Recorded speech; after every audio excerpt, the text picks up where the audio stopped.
local. And what is this? Like a little No, red thing.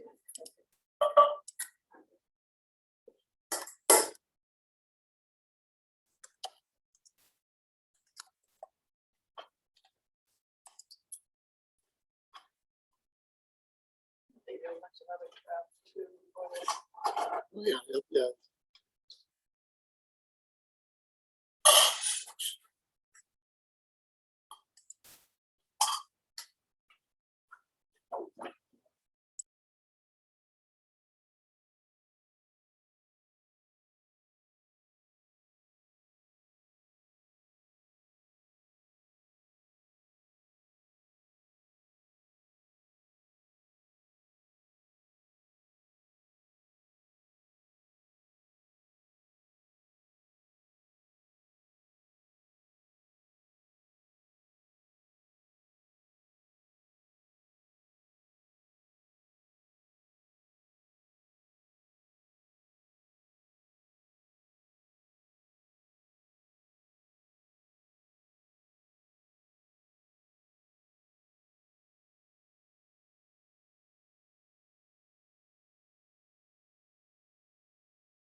Hey, can anyone hear me?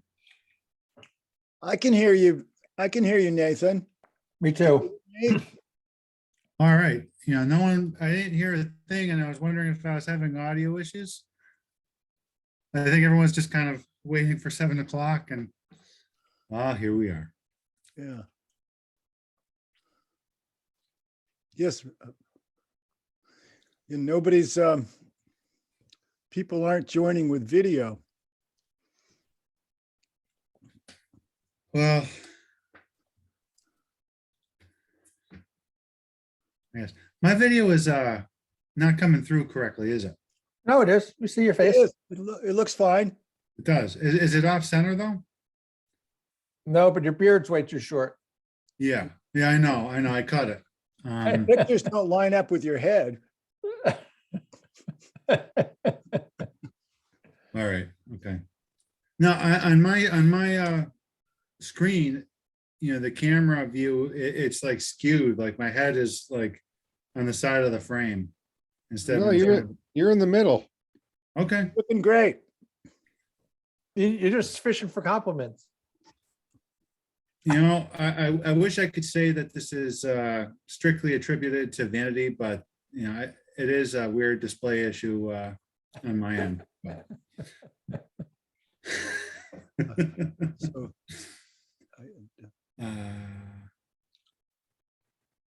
Well, we've got quorum. we do have quorum. I'll open the meeting and note that we're being recorded. So people shouldn't swear. I had hoped that the first thing we do is introduce the new prospective land use clerk and get someone to take minutes for tonight's meeting, because she will be here only to observe. But she's still here, right? Nothing bad happened? She's still lined up to be land use clerk? Yes, yes. Okay, good. But I don't see her on this screen.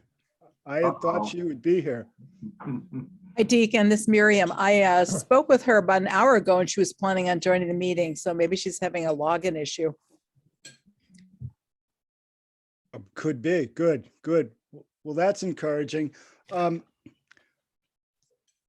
let's move on to public comment. And I will note that Andrew Corza called me with a query about the possibility of a lot being buildable off Carver Road. So I see he's here. Maybe Andrew, you could describe the situation in your question. Deacon, we didn't get a volunteer yet. No. I think before we do public comment, we should make sure someone's actually noting Yes, it. I'm getting ahead. I'm getting ahead of myself.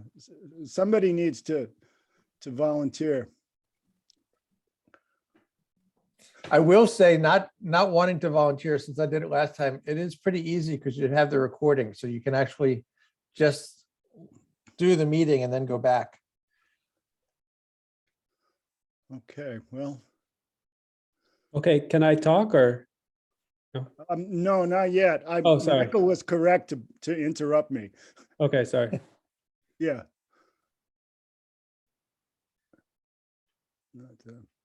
We're not getting a big response.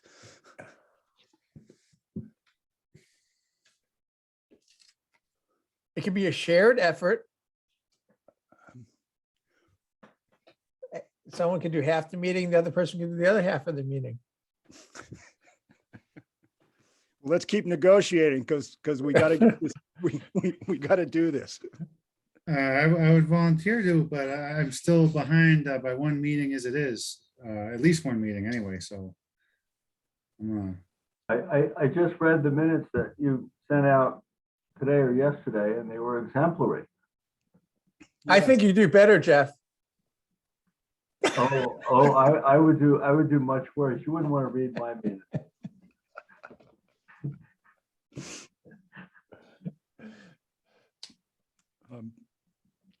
Well, I think we're on strike until something happens. All right, I volunteer Jeff to take minutes. Second. Thank you, Steve. Thank you. About dang time there, Steve. No, I'll take minutes.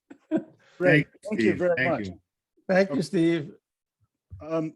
So let's go back to Mr. Corza. Okay, thank you. So yeah, we're here. My brother's also online tonight, and we're here because our family owns a piece of property on Carver Road, H-79, and they bought it 30 years ago, and it was marketed and sold as a building lot. And they paid taxes as a building lot for about 5 or 6 years. And then when it came time to actually build, and the town was in complete support at the time to have it be a single family residence, and they put out the notice to all the abutters, and 2 of the abutters objected and hired a lawyer who discovered that it was not a public road. And even though the land committee still supported the building to go up, even though they knew that it wasn't a public road, my parents were unable to challenge it in court at the time because they just didn't have the means. And so it's just sat there for the past 30 years. And so now my brother and I are hoping to try to see what we can do to turn it into a building lot once again. Is this on the westerly end of Carver? Mike? Yeah, it's on Montague Road, off of Montague Road. On the right-hand side.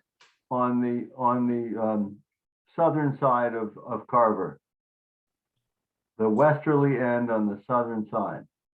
Yeah, And so how far in on Carver Road? It's about 300 300 feet. On the right-hand side, 300 feet in.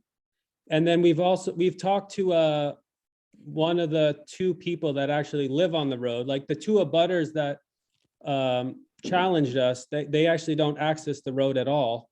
And the person that lives farther down past our plot has absolutely no problem with us building there, and 30 years ago didn't have a problem either, and thought that it was sad that what had happened.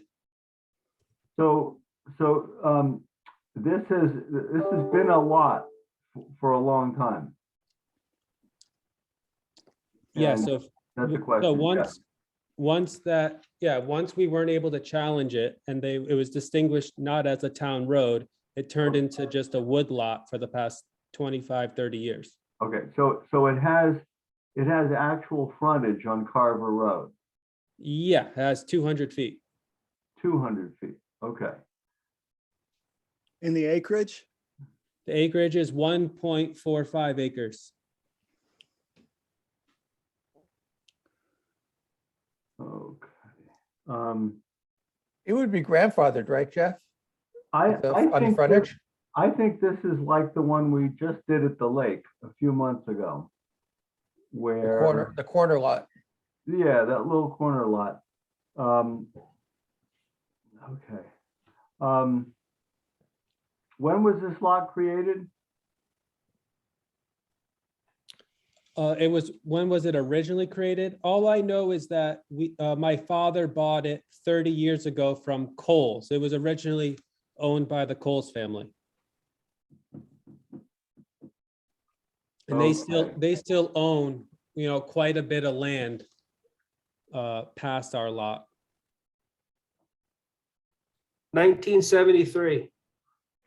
And our father bought it in 79. I already went to that. Okay.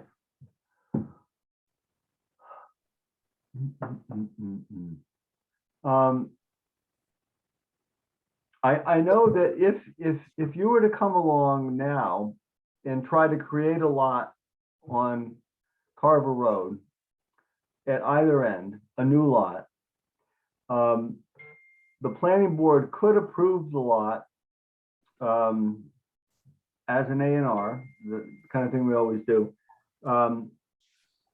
If that was what's called a way in existence when the subdivision law became effective in the town. Okay. And Carver Road was a way, it meets that standard. But then the judgment would be, which in the opinion of the planning board has adequate width, grade, site distance. There are things that are listed in the statute. So that's what we were looking at down at the lake with that corner lot. Trying to assess whether that little road segment there met that standard. So I don't know. I'd have to think about it anymore, a little bit more. Have you consulted with a land use attorney? Not yet. We thought we would talk to you guys first and see what you guys had to say first. And then if we had to go to attorney, we would. I'm looking at the GIS map. I mean, it doesn't have a number because obviously it's just the land at this point, but it's a big lot. I mean, it goes back, it goes behind. If I'm correct, it's next to 341 Montague. And it goes behind, there's a lot between 341 and 325. And goes back 2 lots.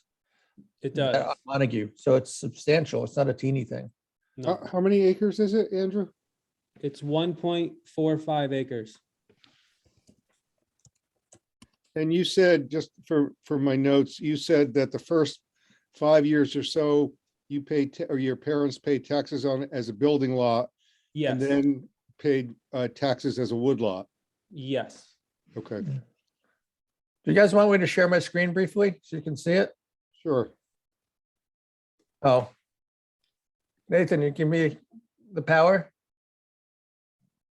Yeah, I would, but I think somehow Mark Rivers is the host. Oh, that's odd. Yeah, Mark, are you,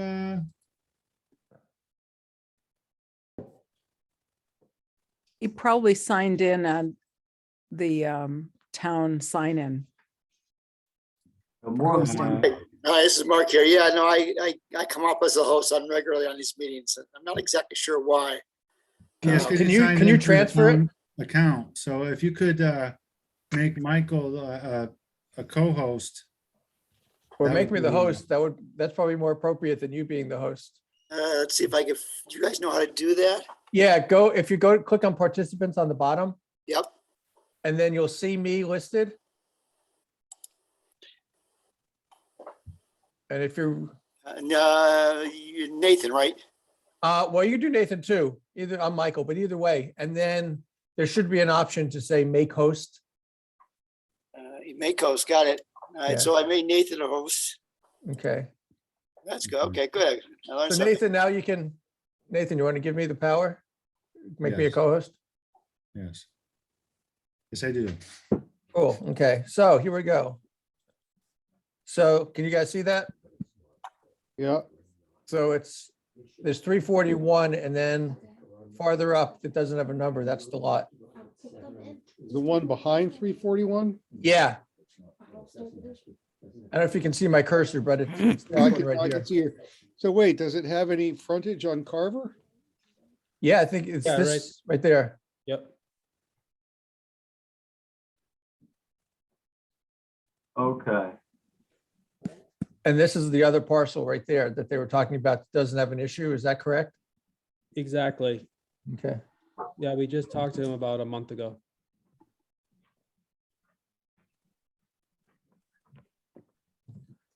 Have you talked to the building inspector? We talked to him about a year ago, or What maybe is it- Is Longer. is that Jim Hawkins? Yes, what does he Okay. say? No, I haven't reached out to him yet. Okay, because he's the final arbiter of your question. Okay.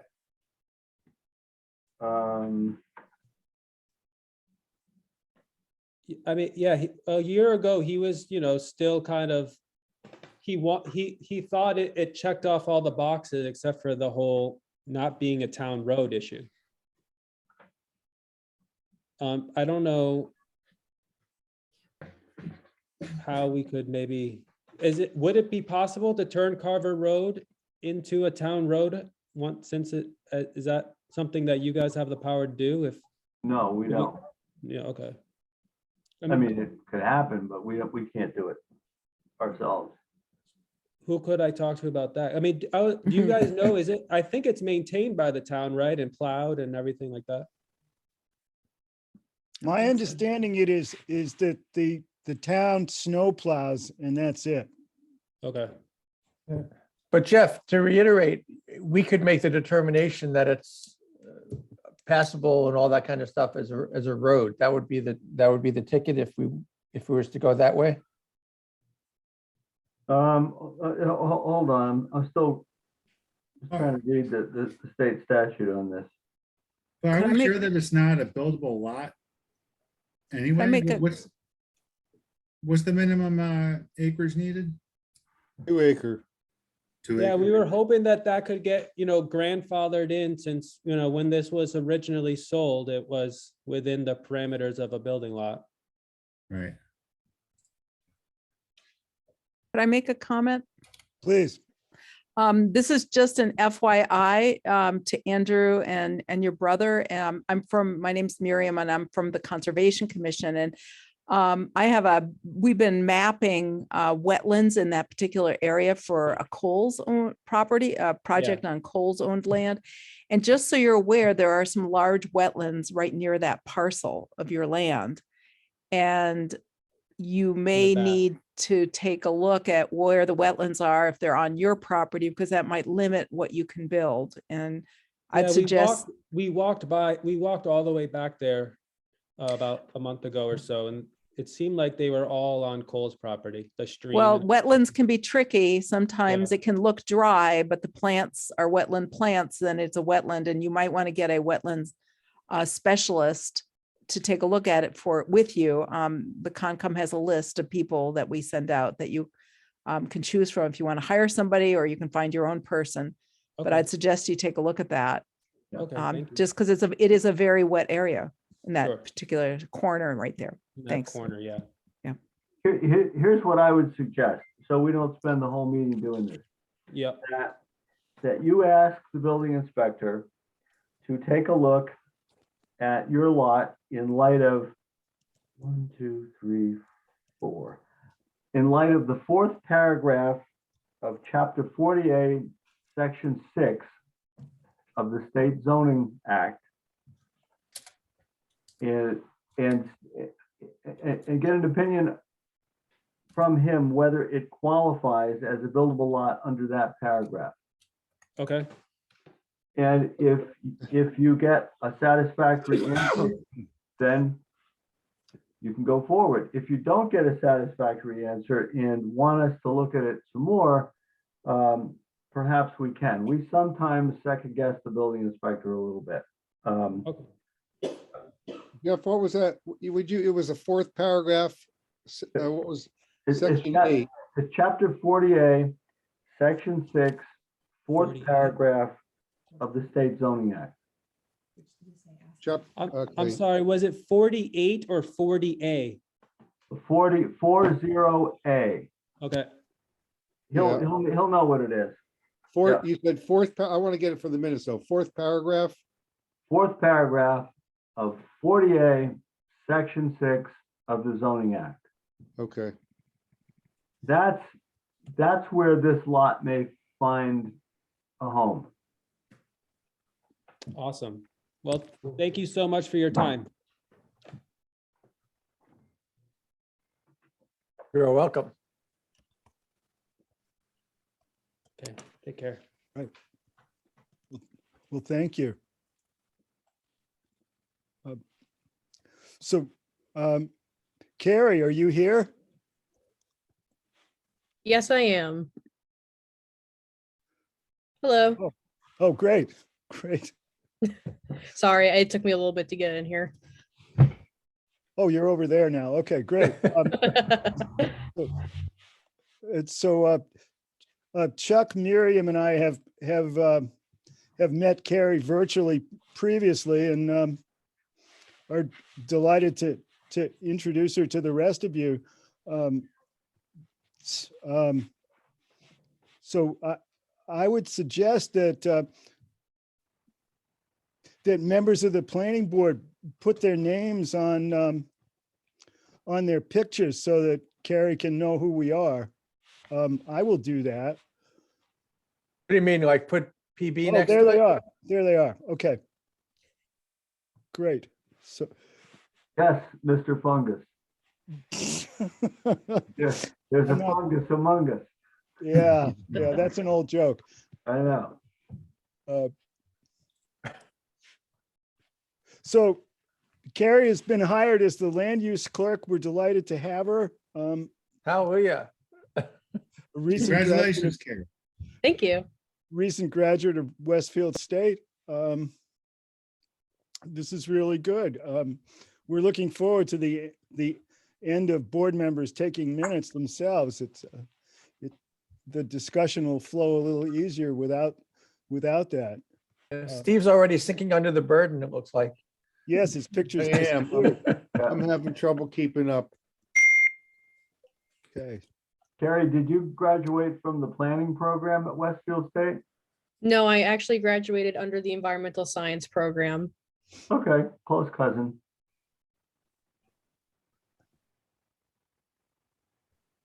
Very good. Nice to meet you. Nice to meet you too. So,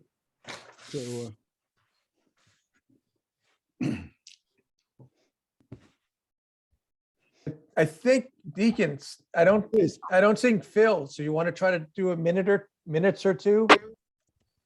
We're ahead of ourselves. yeah, that's good. When I wrote the agenda, I listed all the minutes that my town government thinks we haven't done. So the list on the agenda includes a bunch of ones that the planning board has already approved, but don't show on my town government. So I think that's something that needs to be fixed. 'Cause a lot of these are approved already. I know they are.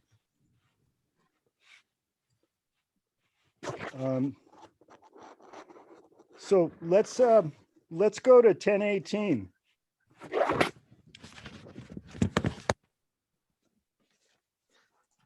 I'll move to approve the minutes of October 18th, 2021.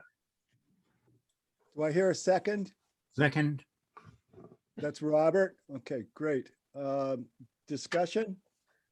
I had a handful of typos, which I sent to Nathan. And I can just quickly knock them off. My name got spelled incorrectly twice. No big deal, Nathan. Donna McNichol, and I think Bob Ritchie has a T in it. Is that true? Yes.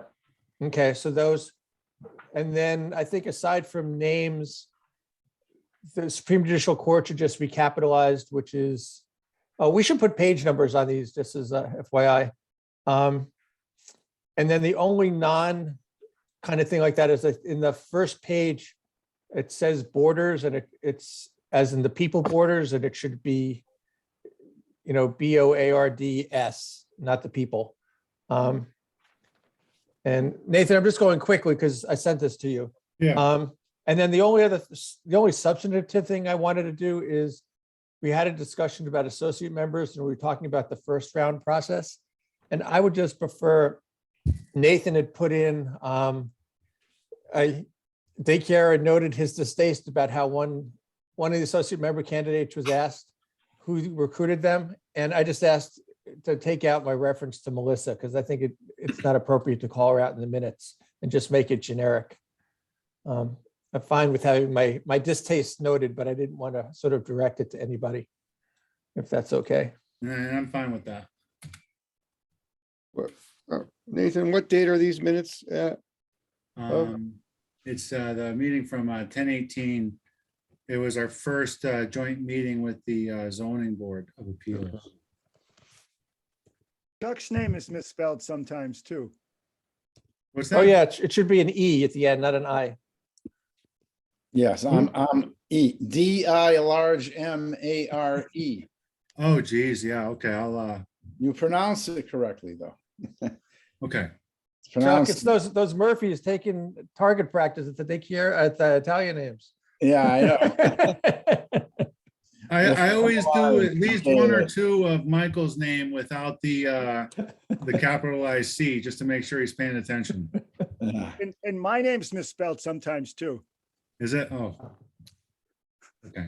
I rely heavily on, So Funny wait, how people. else can you spell fungus? Yeah, Fungi. yeah, That's fungi, plural. That's plural. okay. So with these amendments, we're ready to vote?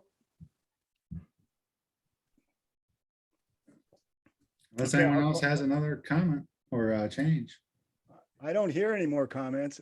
So I'll call the roll. Michael, I, Nathan, Aye. Jeff, All right, Steve, Aye. Linda, Aye.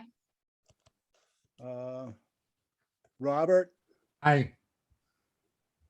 and I'm an I. I hope I got everybody. That's great.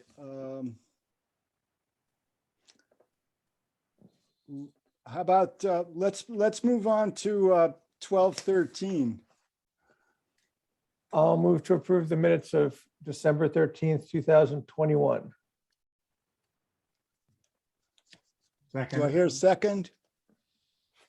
Robert seconds. Okay.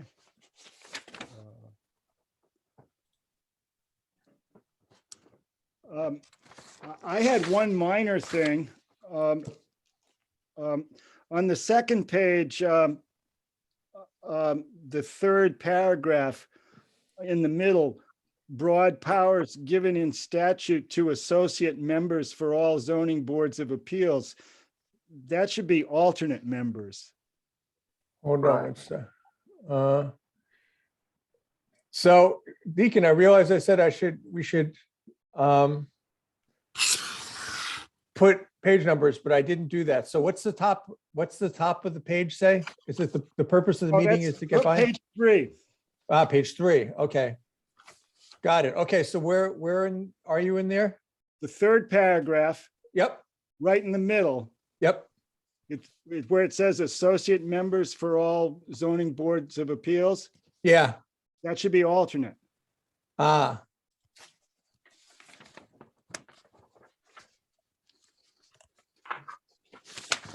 Because ZBAs have alternates. Right. Got it. Okay.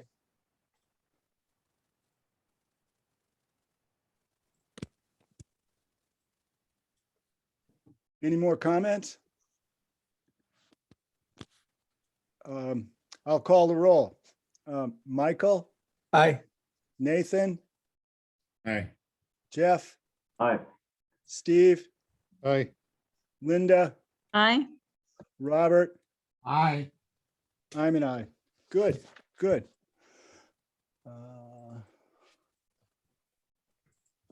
So is the ZBA all here now?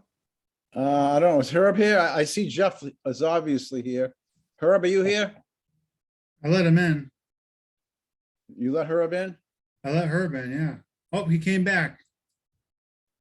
So Herb, if I you think could, I let him in and then. you could he, unmute yourself, Herb, it would be great. He's just connecting now. Oh, okay, good.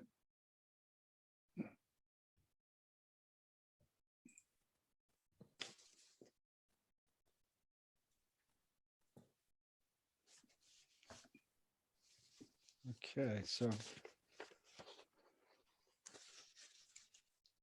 Has Herb in yet? Almost. There he is. He's in now. He should be at Okay. least. Herb, are you here? Unmute yourself if you are. okay. There he is. There he is. Okay. Okay, looks like he's. Yep. Yeah, he's unmuted. Hi, Herb. How are you? Good. Good, We're how are here. you? Good. Okay. Do you want to open your meeting, Chuck? Yeah, well, I have to wait a minute, as you know. Maybe you should just approve another set of minutes first. Oh, no, I can open it. It's 7:30.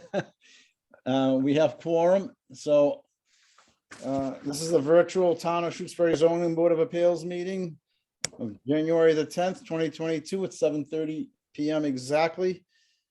I open the meeting with the reading of the governor's COVID-19 mandates as amended from time to time, and I will announce, as I have before, the mandate is no longer in effect, but I will also announce that this meeting is being recorded. We do have a couple of sets of minutes to approve if you indulge me. Is that okay? Please, please. Okay, the first one I want to put on the floor is the minutes of July 29th, 2021. And, I'll offer a friendly amendment offered by Jeff Lacy at our last meeting. We have Jeff Lacy's last name spelled incorrectly, and I will acknowledge that it's Lacy, and I will submit it, if approved, to the town clerk spelled correctly. Other than that, I'm ready for a motion from either Jeff Lacy or Herb Gilmore for the approval of the July 29th, 2021 minutes. So moved. Do I have a second? Okay, second. Okay. Are we ready to vote? Okay, what say you, Herb Gilmore? Aye. What say you, Jeff Lacy? Aye. What say you, Chuck Damari? Aye. The minutes of July 29, 2021 are hereby approved and as amended. If I can move to another set of minutes, which is November 8th, 2021. And I again will submit these minutes with the friendly amendment offered by Jeff Lacy at our last meeting, and acknowledge that the last name Lacy is Lacy, not Lacey. The minutes have been circulated several times, and today, for example. Do I have a motion? So moved. Aye, second. Okay, are we ready to vote? Jeff? Okay, we ready to vote, Herb? Okay, what say you, Jeff Lacy? Aye. What say you, Herb Gilmore? Aye. What say you, Chuck Damari? Aye, these minutes are approved, and we have just one more set of minutes. These are the minutes of December the 6th, 2021, and I'm happy to report that Jeff Lacy's name is spelled correctly. And this is 2 pages. Actually, it's 3 pages. Do I have a motion? So moved. Do we have a second? A second. Okay, and we're ready to vote. Hearing Aye. no objection. How do you vote, Herb Gilmore? Aye. How do you vote, Jeff Lacy? Aye. How do you vote, Chuck Damari? Aye, the ayes have it. These 3 sets of minutes are hereby approved. Okay, the next item on the agenda, we can turn it back. I can turn it back to you if you would like. Deacon, it's the meeting with the Town of Shutesbury Planning Board to discuss Jeff Lacy's research of other rural communities with lakes that have populations of less than 5,000 people. And we'll then continue after Jeff gives us his report. We can talk about our findings on November the 6th, 2021, when we did a almost 2-hour site inspection of Lake Wyola. And then we'll have further discussions to see if consensus can be reached or suggested zoning bylaws change. I noticed that Michael DeCara has, it was a DiChiara. You can say either way. DiChiara. I do take Italian lessons. And your name, Michael, is Michele. You know that, right? I do that. And Okay. my last name means of light or of clarity. Okay, DiChiara. All right, so I know that Michele DiChiara offered some suggestions, and we'll get to that too. But I think we should start with Jeff Lacy's, since he's a liaison to both boards. Why don't we just start right there, Jeff? Did you make any findings as to other communities in the Commonwealth of Massachusetts with populations of less than 5,000 that have waterfronts? Well, what I did was, see, zoning boards are kind of funny. There's no real organization of zoning boards in the state. There used to be the Federation of Planning and Appeals Boards, but that organization split up a number of years ago, and so it doesn't exist anymore. If it did, that'd be a great place to go for information. So what I did was I sent out an email to my Mass Planners listserv. I was thinking of sending it out to the Mass Municipal Lawyers Association because some of those lawyers might have some information, and I may still do that, but I sent one out to the planners. And the odd thing about planners in Massachusetts is they often don't work at all with zoning boards, which is really terrible. So they work with planning boards, and then zoning boards go off on their own. Some planners do work with zoning boards, so I was hoping that a few of them would respond. And I sent all of those. I sent my question, the text of my question, and the 7 or 8 responses that I got. I sent them all around today to the planning board and the zoning board. So you guys should have all this stuff in your inbox. I mean, I didn't really get a sense of any unanimity. I know there was one respondent, and Chuck, if you read through them, there's one respondent that seemed to think that your idea would be good. Just let the ones in the back go up over top of the ones in the front. That's what that planner seemed to be saying. Somebody else sent me a copy of the Bell Alta case, which is one of the ones we looked at. They all acknowledged that, you know, it sometimes can be controversial, but I didn't really get anything. To me, I didn't get anything that was just solid bylaw type language that we could use. I invited them to send their non-conforming sections to us.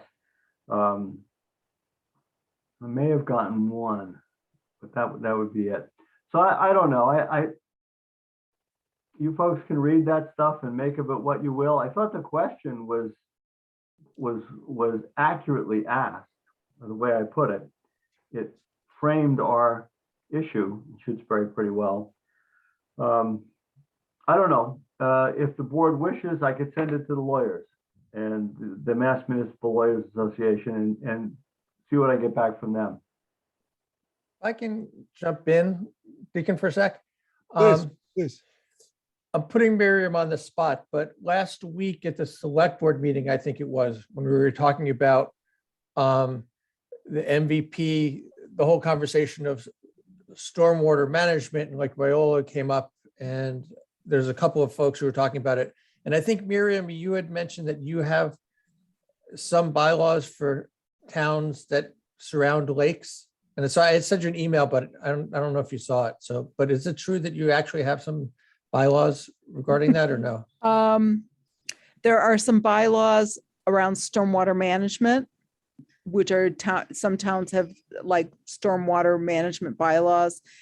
And I think there are maybe some towns, and I'd have to look. You are putting me on the spot here. I know, I'm sorry.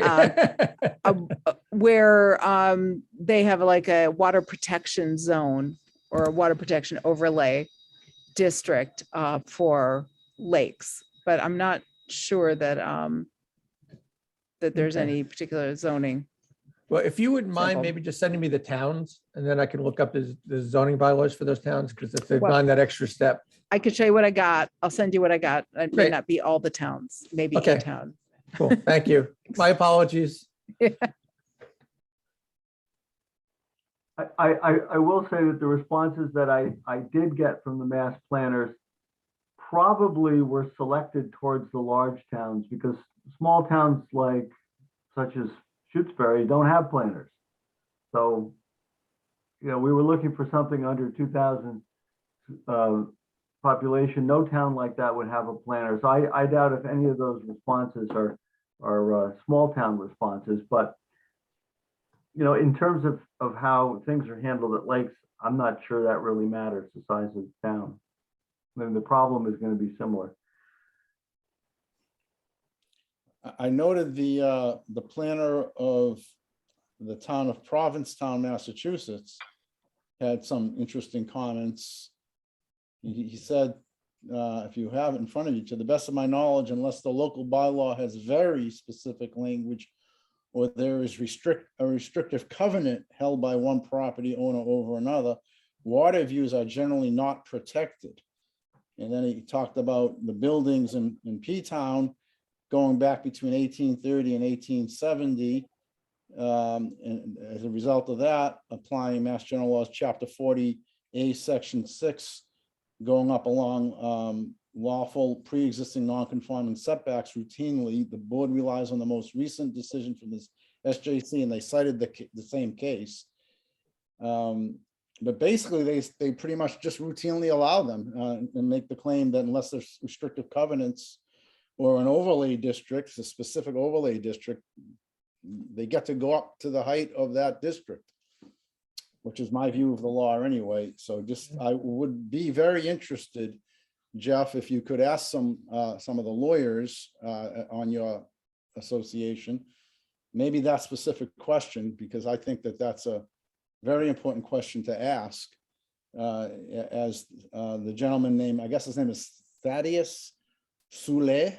I'm not sure if I'm pronouncing that correctly. Looks like it's French. But I question whether you can even go into this area at all because of General Law, Chapter 40A, Section 6, and the specialized protections for single and double family houses. And as the SJC pretty much just reaffirmed that recently. Well, why don't I take my question? I don't know if you folks have read the way I phrased it.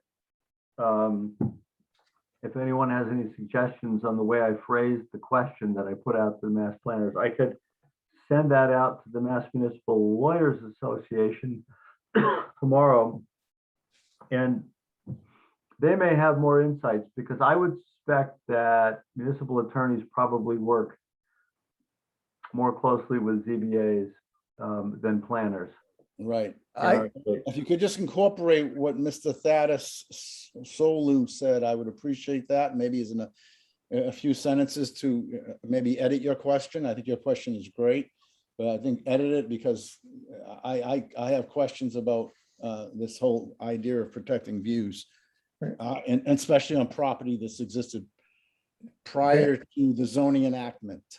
Yeah, I think the only thing I would ask, Jeff, if you can wordsmith this correctly, is I do think your point about context makes sense. So on one hand, the law is the law. On the other hand, the law takes different situations into account. And so, like, the fact that there's small rural towns versus, P-Town is compact and very much not like Shutesbury. So, like, the explicit question would be, there's the law, but is it applied differently based on context or not? And it may not be. It might be the law is the law no matter what. But it'd be good to ask that question rather than assume it. But the law is the law in terms of Chapter 40A, Section 6, protecting single and double family houses that existed before the zoning bylaw ever existed. And that's a matter of statutory law and incorporating in constitutional law, and that the law is the law is the law. Well, I'm talking about case law, and so it gets applied. That's what you've talked about, Chuck, is that someone's going to interpret it, and it's good to know, because I'm not a lawyer, so I don't know the answer. Well, Chuck, you're correct. They're protected.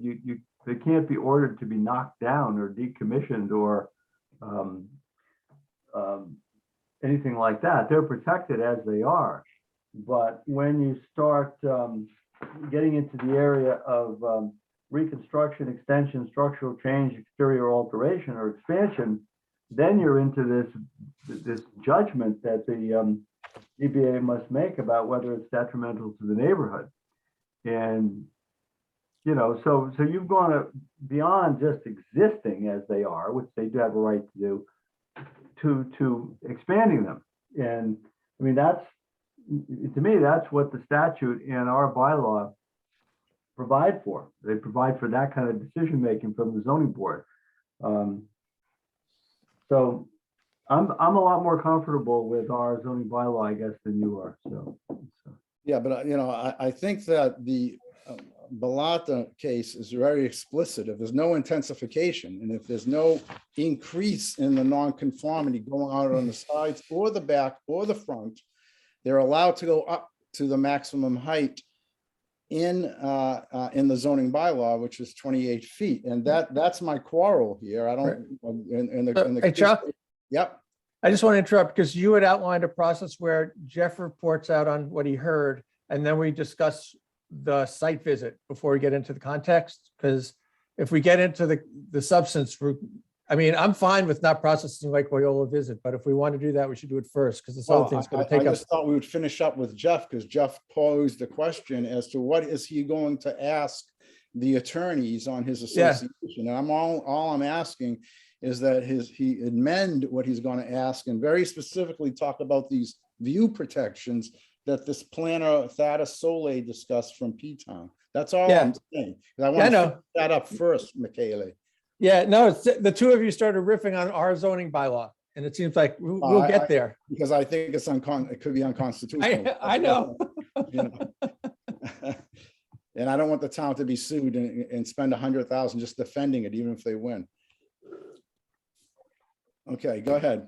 I'm ready to go. Jeff, I just hope you take that into consideration when you pose the question to the attorneys about what can a zoning bylaw really do to protect views, especially those that are affected by General Law Chapter 40, Section 6, which is the special protection for nonconformity structures and uses, and especially protections for single and double family houses. So as long as you incorporate that into the questions I have, I think it's great.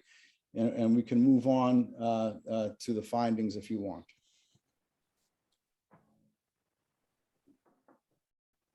Okay, I actually may consult Bob Ritchie in the formulation of my query. I like he might help me with that. I think that's excellent. And Jeff, I guess if I can just add a little comment on there. It seems that, right, the question is, if the height is increased on a legally non-conforming structure, can that be, increase the non-conforming nature of a structure, even if it does not decrease the distance between the structure and any of the lot lines? I certainly have my strong opinion supported by the Supreme Court in this one. So yeah, I say if you don't go out on the sides, you don't go out in the back, you don't go out in the front. In other words, just building in the same footprint, you can go up to the height allowed in the bylaw. Okay. And I say any other application is an unconstitutional application. So okay. All right, just for the record, I disagree with that because I know you do. Because what you're doing is you're taking a nonconformity and you're taking it from a one-story nonconformity and you're lifting that nonconformity right up into the sky.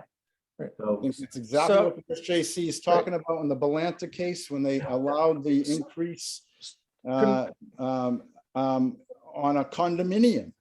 You can't get anything closer than a condominium. It was just going up.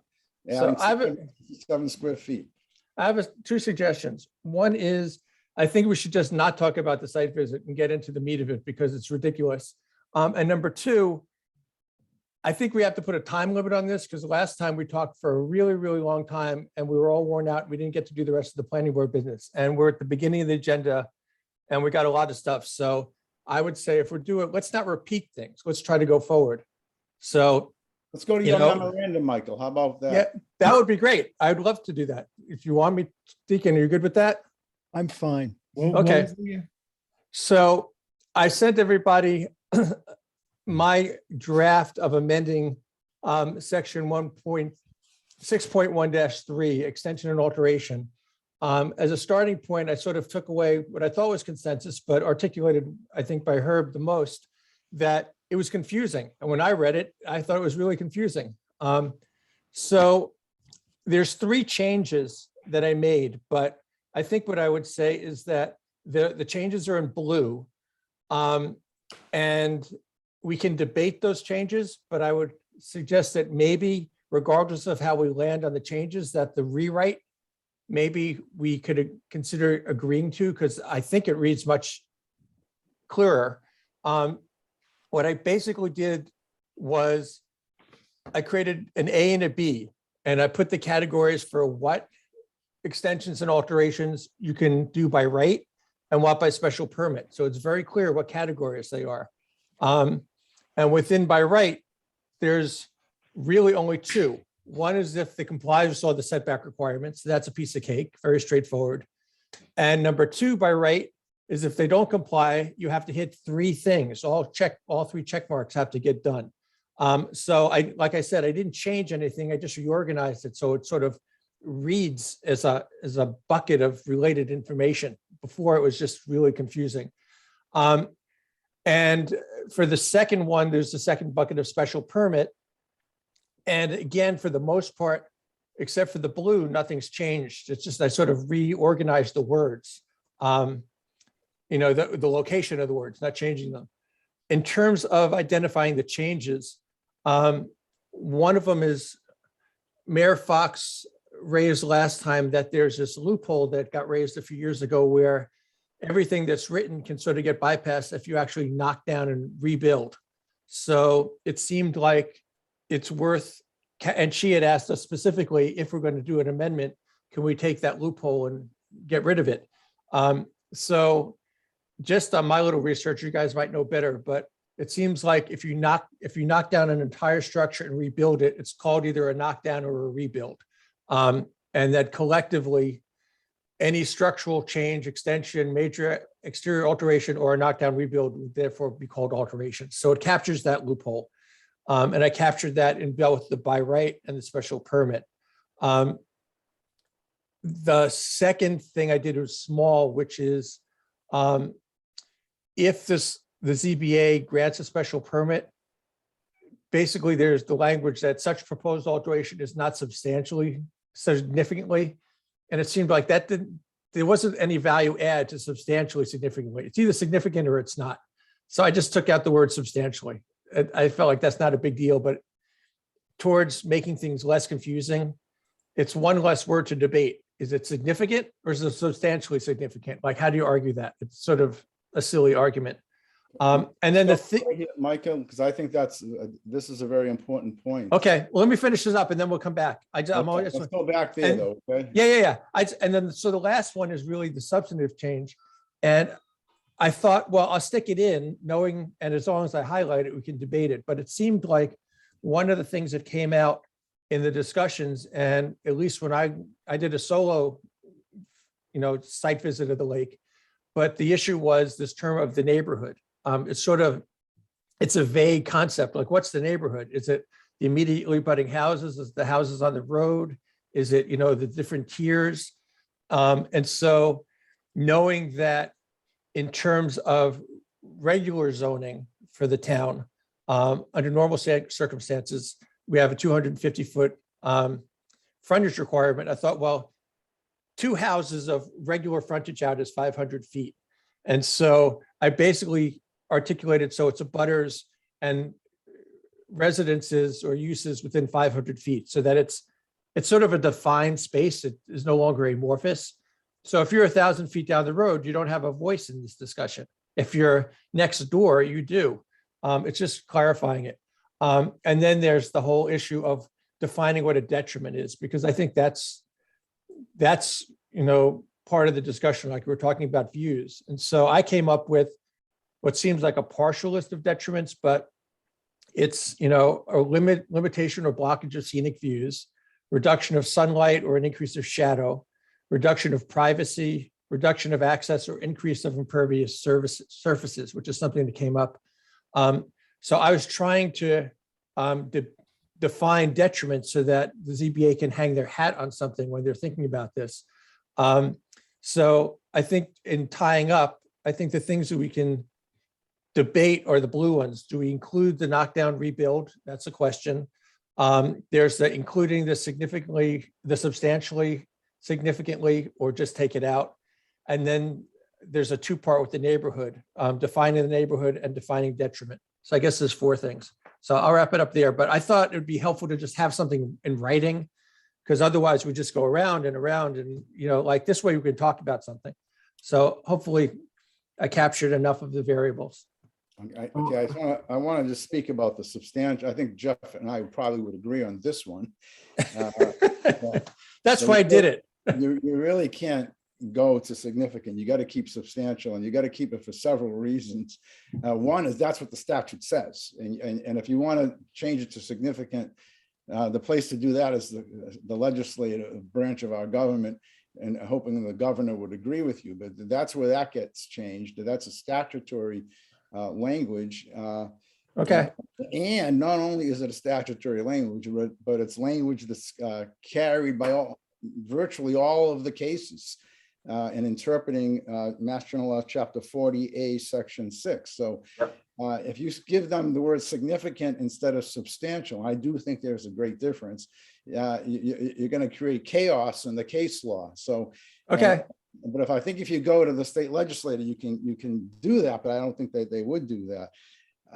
I don't have any objection at all to the, although I'm interested in Jeff's viewpoint about this, the whole thing about the knockdown and the rebuild. I don't see that as a problem. I could be educated otherwise. But the other thing that I do think is a problem is this 500 foot versus 300 feet, because again, that's controlled by statute and case law too. And where's 300 feet show up? I can't, I don't have it right in front of me now, but 300 feet is typically the abutters list within 300 feet. And that's a presumption by the courts that you have standing to challenge. That doesn't mean that if it's more than 300 feet that you can, even if it's 1,000 feet away, you can still challenge. But the presumption in terms of notice, in terms of standing, presumption of standing is 300 feet and not 500 feet. And it's well established in the law. In my understanding, it's by both statute and case law. But I would defer to Jeff Lacy on the 300, 500 one. Jeff, can you educate us on that? Yeah, Michael, you received some edits from me. When? Well, and I agree with Chuck on the substantial. If it's in the statute, you have to stay with it. Yeah, that's fine. And I think there's another term that also comes from statute that you need to stick with that I mentioned in my edits. So I can't remember right now. When did you send it? I didn't see it. Oh, I marked your draft up. Oh, I'm sorry. I totally missed it, Jeff. I apologize. Geez, I hope I still have it. If you sent it, I've got it. Okay, yeah, I sent it to you, and one of the edits was you need to stay with substantial. Getting to the 500 feet, the 300 feet is parties in interest, and those are the folks that get special notice for special permit processes, and it's abutters and abutters to abutters within 300 feet. So, the 300 feet refers to an abutter that happens to be with 300 feet. So if you have an abutter whose property goes out 400 feet, the next one is not included. But if you have an abutter that goes out 200 feet, and then somebody else's property, an abutter to an abutter within 300 feet, so they're included. So that's how all these notices are generated by the assessors. They go by that. Jeff, by stating a butter, you're really implying 300 feet. Well, an abutter means you touch. Or across from. Yeah, you can be directly across the street. An abutter to a butter means you abut a touching property, and you abut them at a point that's within 300 feet of the subject property. Right. So So, in that sentence that Michael has where it says abutters and other residences, abutters would imply by your definition, 300 feet automatically. Is that right? no. No. Abutters just mean you touch. Okay. You touch the property line of the subject property. Yeah, I think, I mean, obviously I'm good with changing all this stuff, but it seems like we're keeping abutters. That's not really an issue. It's just sort of redefining the other residents and uses and what the distance is. Because currently there's no definition of distance at all. So if we can agree on what the other parties are beside abutters, we can put that in. So we could put in abutters of abutters within 300 feet. I mean, that would work. I was just trying to define who gets to say, because, you know, right now the neighborhood could be the guy down the road around the bend that can't even see the house. Yeah, I have to think about that one a little bit because, yeah, run through the different scenarios. I mean, you could have a property that's well within 300 feet, but they're not an abutter to an abutter. They are not the touching property, not the abutter to the abutter, but the one just beyond that. If there's a bunch of small lots, you can have all of those tiers well within 300 feet, but the way it's worded, abutter to an abutter, it would leave out that third property. Right. So, Yeah, well, that's why I was coming up. I thought if we had a radius from the property line, that would be the way to go and just figure out, you know, it could be 300 feet radius. I'm not attached to the number, but it seemed Okay. like that's a really good way to say, if you're within this radius, you can participate in this process. If you're beyond the radius, you can't. No, but anybody can participate, Michael. Anybody can participate. And people in different towns can. Well, no, in terms of the detrimental. So if you guys are, if the ZBA is trying to say who's it detrimental to, The neighborhood. but that's the problem, because you guys don't agree on, The neighbor, let me just. where is it defined? In the case law, and I'm gonna read some of that in a second, but when we went through this case that was so controversial, we got a memorandum from our town council, and she put it in the memorandum, and I'll read that paragraph if you'd like. Well, let's put that definition in. If we define the word- neighborhood, I don't care what Well, it it's- is. It's what the zoning board decides it is, but normally the word neighborhood as used in everyday conversation suggests a section of a city or a town identifiable as such by its history or geography, where people are generally known to each other or where they live in some proximity to each other. It will sometimes, but not always, be defined by natural or physical boundaries or by an electoral or a zoning district. At the very least, however, the word signifies nearness as opposed to remoteness from home. And there's a citation of a Massachusetts Supreme Court case. And for example, Beacon Hill in Boston is a neighborhood.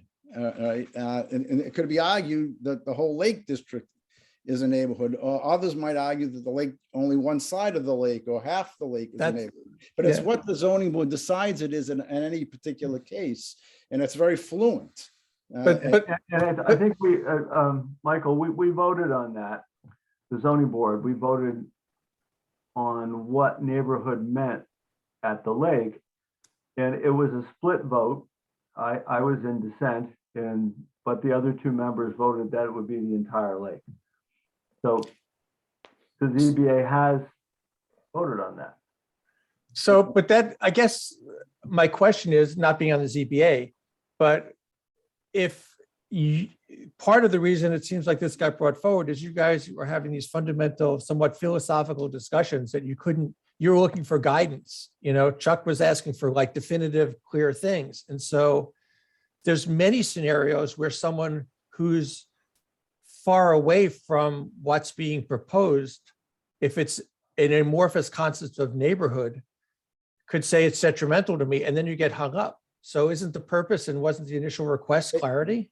They can say it's detrimental and we can just reject it. I mean, But you guys were having a hard time agreeing on what was detrimental because you couldn't define the affected I parties. think we were having a hard time because of constitutional law and statutory law and disagreements over interpretations of constitutional law and statutory law. And these are very complex things because they're decided by all these cases and statutes and constitutional provisions, which is why we got town council in, and which is why the applicants had lawyers, and why we all weighed in. It's not a simple thing. It's pretty complicated, to be honest with you.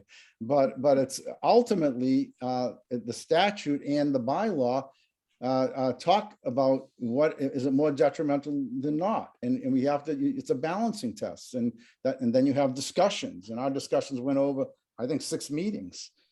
Right. But why, again, you brought it to the planning board for a reason. And Yes, so because we that's- brought it to the planning board because we think that it'd be a good idea to start a process that also involves the residents of Lake Wyola for their input. And I do appreciate what you did, Michael, in terms of writing this draft, but ultimately, I think before any drafts, before we even attempt to reach consensus about this, I want to know what the neighborhood thinks about it too. What Lake Wyola, the whole district, or if you want to go half the district. I mean, whatever it is. But I want to know what the people that live on Lake Wyola, whether they're directly on the lake or whether they're 1 roll back or 2 rolls back. I want to know what those residents generally think. I want to give them an opportunity to be heard, and to give input on this, because it affects them the most. So isn't the easiest solution then for the ZBA to convene meetings with the community and find out what they think and report back either to the town or the planning board? Because No, because I think the planning function, I think most of planning. But you can inform us on what the community says. Well, but I think the planning board is where it should sit, because it's the planning board who generally brings bylaw changes forward to the town meeting. And I think the idea of a planning board is when you're talking about bylaws, is to write bylaws in a way that supports a plan or a specific plan. But I think to do that correctly, we need to involve the neighborhood and get their input, so that whether you're the planning board or the zoning board, and ultimately it's town meeting, whoever you are, whatever decision it is by whoever it is, they're well informed about what the residents think, what the planning board thinks, what the zoning board thinks, what town council thinks, ultimately what the attorney general thinks as well. But so there's 2 things going on, I think. One is my starting point. It seemed like the easy lift was to clarify the language, because, if I'm correct, Herb was relatively new to the ZBA and found reading this confusing. When I read it, was confusing. So it seems like step 1 would be to make the language clear with no changes. Then, because we're not having a substantive conversation, we're having a clarification rewrite. And that's an easier conversation to have. And then once it's clear, and that's happened, as opposed to doing 2 things at the same time, you can raise the questions of what it'd be changing. I don't think there's consensus, Chuck, on what you want to change. I mean, I know I don't agree with it. I don't even have a thought. I just want to. No, but it's the raising of the heights and all that kind of stuff that you're raising. And so that's a much more complex, contentious, long, elongated process. And so, at least if we were to do anything for town meeting, which is in April this year, there's no way we're going to have any kind of community meeting and process that and get feedback, et cetera. April? It seems like April. Town meeting's April. Yeah, last Saturday in April. So, that means you have to get everything done by end of March, early April, with hearings and all that You stuff. might have to punt it then, or a Yeah, special so- town meeting in the fall. right. I don't know. Well, I don't think we would have a special town meeting for this. It'd be an add-on. But I mean, my sense is if we're going for incremental changes to make this better, clarifying the language would be a good step. And then we can articulate what the points of contention are. I mean, I do think, that other process is long. This is not top of my list. So, and if we get solar proposals, we're not going to have time and bandwidth to do it, because we're going to have 5 special permits. So I think if we want to do something for town meeting, doing a rewrite that keeps the status quo would be at least advantageous for understanding's sake. I just don't think. Can I have a few points I would like to. Let's let Nathan talk. I would say first that just doing the change just for the clarification to break it into two parts. I don't know if we're really justified in doing that unless we're already going to make a change. If we're going to resubmit the associate member language so that we can go back to the state with it, we could do this at the same time. I would be fine with that. If we're doing this and no other changes to the zoning bylaw, I don't think it's worth the lift just to, clarify. I mean, I think it's clear as is. It's not simple to understand, but it is concise and it doesn't contradict itself. Well, I'm not so sure that I don't agree with that. I think that it is That's contradictory. fine, but if you would let me finish, please. Oh, I'm sorry. No, it's okay. I have 3 points. That's one of three. The second is, All right. I think that kind of going to what Chuck was saying about getting feedback. I think, we can have a proposal or at least some ideas for what we would change.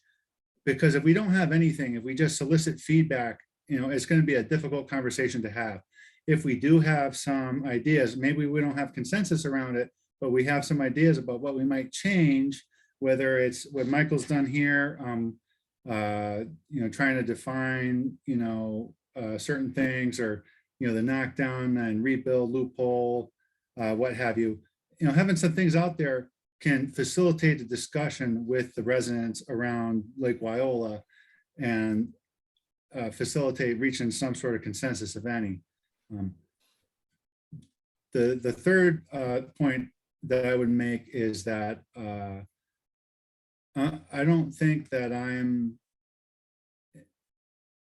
amenable. I don't think I would necessarily support changing it to make it more specific in the way that you've done, Michael.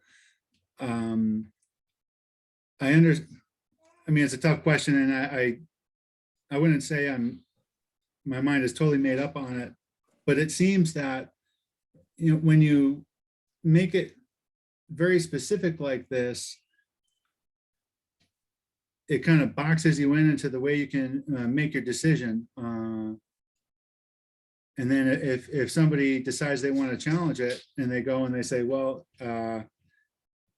it's kind of, the way they did this is arbitrary. I think that what they allowed is a substantial detriment to the neighborhood, and here's why. So you can lose that way. I think the thing to do is for the zoning board to make that finding on a case-by-case basis and make that finding as airtight as possible, kind of like Jeff is nodding his head there, and that seems to be the strategy, because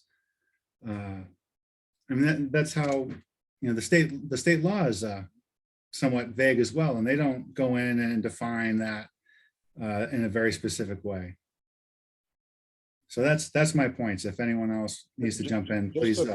Just to throw out what I think should happen here. I think that if you're in the footprint, if you're in the exact footprint, and there's not even an inch on the sidelines, not even an inch on the front line, not even an inch on the rear line, you should be able to go up to the maximum height in that district. In this case, it's 28 feet. If you so desire, and it should not be by a special permit. It should be as a right directly to the building inspector. He just gives a permit. In fact, the SJC case says exactly that. And they came out in 2019. And they talk about, and they define what's an intensification. And they list all these things that are not intensifications. And I don't think, and in fact, there's an example right now in the bylaw that we read at that last meeting that pretty much says exactly what I says. And it says in the bylaw, as an example, you should just go to the building inspector and get a permit without having to go through the special permit process. And that's what I think it should be. That's what I would argue for. And that's pretty simple. So Chuck, I have a question though. If you want to ask the community what they think, how about if they say something different from what you just said? Then I want to change my mind about that, because if But they, it'd be illegal. You're saying it would be illegal if they say something contrary to what? Oh, because then we would retain the language in the bylaw that makes it a special permit situation, which is, I think, what Jeff Lacy wants.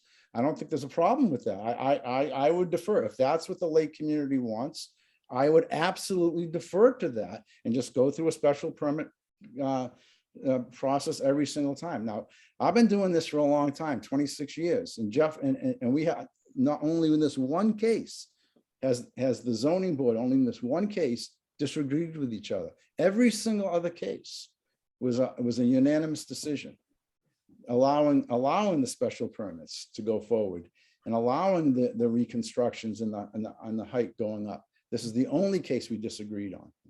Okay, and the reason we did, because we had a different set of site circumstances and Exactly right. significantly more neighborhood objection.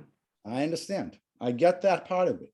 But, and I think the neighborhood objections would have been more, would have influenced me more greatly if in fact on this structure they were going out on the sides or the front or the back, but they weren't. They were just going up, and they were still going up below the height. And the height is the setback, as far as I'm concerned. That's the setback. That's the setback in the sky, is the height restriction. I think they should be, as a matter of right. If they want to go through a special permit process, then that's fine. You know, Right. I have no Chuck, problem with it. Chuck, I think we've circled back to- back to what we were arguing about a half an hour ago. Yeah, I just wanted to comment. I didn't mean to jump in, Nathan. I thought you were finished. No, that's That fine. I think that what Michael has written here, breaking it down into by right and by special permit, is a great beginning. I think it's a great beginning to clarify the inconsistencies and the vagueness of the way things are stated the way they are now. One can argue about the fine points, and I think they probably should be argued, but I think the format as written by Michael, I think is the way to go to rectify what I think are somewhat confusing and inconsistent things. Yes, I was a beginner when I started reading this, but I think a beginner should be able to understand this. And if a beginner can't understand it, then there's something not right about it. So that would be my point. The second point, when we talk about, Michael talks about detriments shall include this entire list. That entire list is already included in the detailed list of getting a special permit near the end. So this is not saying anything different than's already stated in the bylaw. I think what it's doing, it's clarifying it, it's putting it into a logical sequence, and I would totally agree with going along with this format for any change. The substantive piece, that can be argued infinitum, and the argument that's gone on, the discussion that's gone on has gone on forever and ever. They haven't opened it. Is someone speaking? No, it's background. Oh, okay. That's basically all I wanted to say, is that I think Michael did a great job. Thank you, Herb. I have some truly non-substantive and nitpicking comments. I left out a comma. Pardon? I left out a comma. Okay, the header amendment to section 6.3 is not right. Correct. You're right. That's Change. substantive. It should be 6.1-3. Yep, I just made a change. Yeah. Okay, and then in the sentence detriments shall include, it should be but are not limited.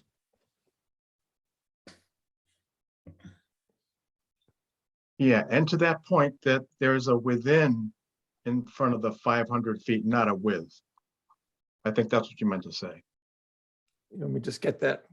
But I think that's Where's- already taken out, Herb.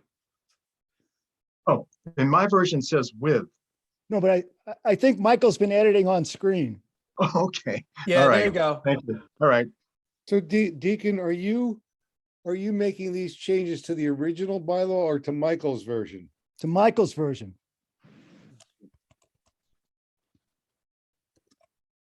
Okay. And then at the bottom, moving on to amendment to dimensional table. That's the controversial part. Yeah, well, this won't be. Add footnote number 6. There already is a footnote number 6. There is? I thought there were only 5. Huh. No, I think if you go to that section, you'll see that there already is a footnote number 6. In the Yep. use table. Yeah. Yep. This is non-substantive, believe me. Yeah. Huh. Okay, so I'll make that 7. Yeah, yeah. That's easy.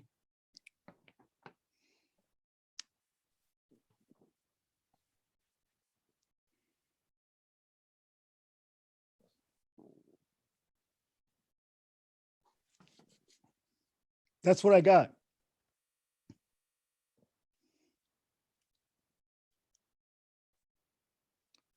Well, I think we should have a conversation about how far we're going to go with this. So it seems to me that if we could wrap up the discussion with the ZBA pretty quickly, we could move on to the not lengthy things we have afterwards and maybe adjourn by 9. But if we could close the ZBA part and know where we're going with it in future, that'd be good. I have one more comment quickly for folks to consider and Michael to consider is that, and this was in my edits to you, Michael, as well, is that I believe the phrase reconstruction contemplates demolition. So the having to put knock down and rebuild, I don't know if that's necessary. I think that's already within the word reconstruction. Okay, I mean, I was mostly responding. I don't know how much, when Mayor was saying that there was a loophole. I don't know if that happened or so I was just responding to that. I mean, Yeah. I always go to more clarity so that you don't have to debate it. But if, like, I'm not attached, I just seemed like that was something that was hanging out there. Yeah. I mean, Maybe you can put like parentheses, reconstruction parentheses, knock down / build up, close parentheses. Is there any other reconstruction besides that? Or is that like a bigger concept? Reconstruction? yeah, it's not defined. There's no definition of it in our bylaw, but I just read it to be, to be that there needs to be a demolition and then a reconstructing of what was there. I know we're trying to move on here. I think, what that loophole may entail is you do a demolition and then it sits, right? And then you do a building permit and it's not a reconstruction anymore. It's just building. Right, that's a good point. So that may be what we're looking at. If it's a non-conforming structure, I'm not sure it's a buildable lot. If you knock it down and let it sit there, I'm not sure what the loophole is. But that would be, I think that would be the key to the whole thing is, if you knock it down and then, at some time in the future, whether it's 10, 20 years later, you build it up again. I don't know. I don't know what the loophole is. Yeah. I don't know if it's applicable in this portion of the bylaw. All right, well, I didn't want to extend the discussion. I just wanted to throw that out for Michael and others to think about. Yeah. So as a person taking minutes, where does that leave us with Michael's effort to clarify this zoning bylaw? Good luck, Steve. In other words, are we moving forward with him trying to clarify it without changing it substantively? Meaning just reorganize it and leave the more, the language that is a little bit debatable, leave that out. We do need some resolution. That's what Deacon's looking for. And I'm, as a note taker, I'm trying to figure out what it is. Yeah. Well, No. I think what's you guys see on the screen, hopefully, is everything that, the only thing, two new things are this parenthetical addition of the knockdown rebuild.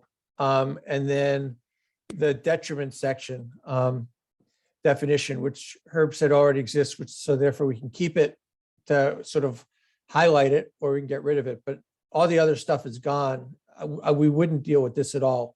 I would just, that we wouldn't change the use table. So, and I do think, just in terms of timing, we're in January.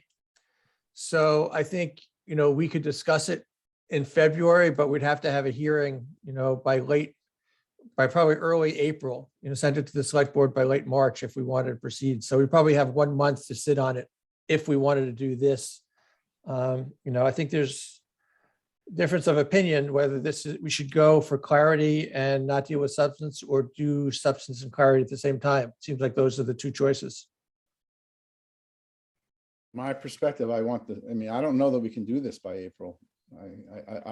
If we're gonna involve the citizens of Lake Wyola, I don't know that we can do that by April.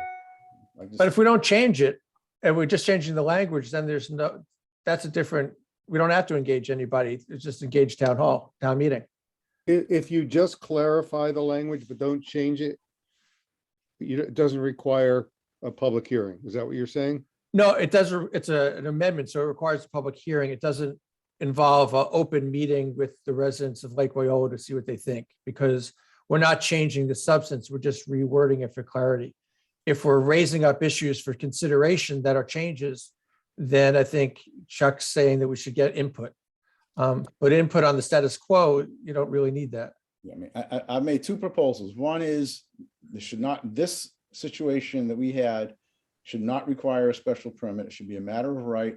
And to remedy the people across the street, I would propose 28 feet, keep 28 feet on the lake. And for the people across the street, bring them up to 32 or 35.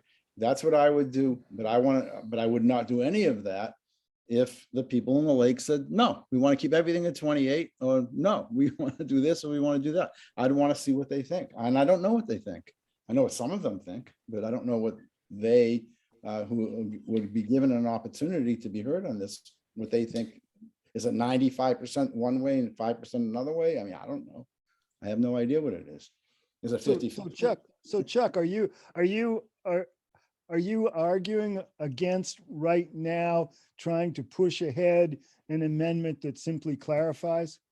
Because I don't think it does. See, to me, clarity is in this situation that we had, that should have been granted as a matter of right. That isn't my clarity. And if there's a concern about people across the street getting blocked from their so-called scenic views in a substantial way, my remedy for that is to allow them, if they so desire, the bylaw has to be changed to do it, to go up to, right now, they're restricted to 28 feet across the street, to 32 feet or to 35 feet. To me, that's the remedy that I would propose. I don't know what the Lake Wyola people think about that. I have no idea. But that's But Chuck, would you agree that breaking it up the way Michael did into by right and by special permit is not it's a good thing? I think it is absolutely a good thing. The only difference here is I would adopt what the bylaw says, in one of the examples, and I forgot which one it is. It is right here. An alteration that increases the overall height but does not encroach upon any setback. This example proposes to add a second floor to the portion of a structure that does not encroach upon any setbacks. This alteration is permitted by right. That's what it says on page 23. And I think that that's what it should be. And I think that's correct. And I think that, and in fact, that's the case that we had. And I circled it and I argued it. And I think that it should not have been there should not have been a special permit hearing in that case. That's what we should clarify. Chuck, the special permit that was required for what was proposed was correct. They were proposing to go up with areas of the house that violated the setback. I disagree. If they had proposed going up with parts of the house that did not violate the setback, that would be by right. We correctly identified it as a special permit. You did in so far, not that example, because it certainly contradicts that, but you certainly did, you're correct, Jeff, insofar as 6.1-3 is, you definitely did it, but that's the clarification that I think needs to be made in the bylaw. You should clarify it so it's really clear and consistent with the height that we already established by legislation and by that example that I just read on page 23, which is the last example in the sets. So And that's what I think should be clear, and that's how we should clarify it. But the way you want to change it is to say if there is no further encroachment on the setback. Exactly. So that presumes that it may already encroach, but if whatever you're building is not going to encroach anymore, then you can go all the way up. Okay, Yes. I understand exactly what you're saying, and I disagree with it. I understand you disagree. You know, And this disagreement has been going on now for 2 meetings, right? yes. Yes. Oh, Yeah, About 10 meetings, because you have to go another 8 meetings. You weren't even here. Right. I don't think the planning board should continue this conversation because it's just gonna, I mean, Okay.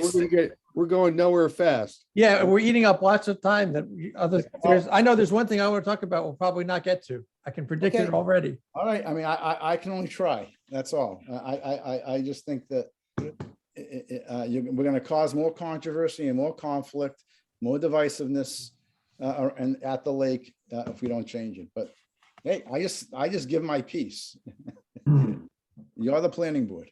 You can make a decision.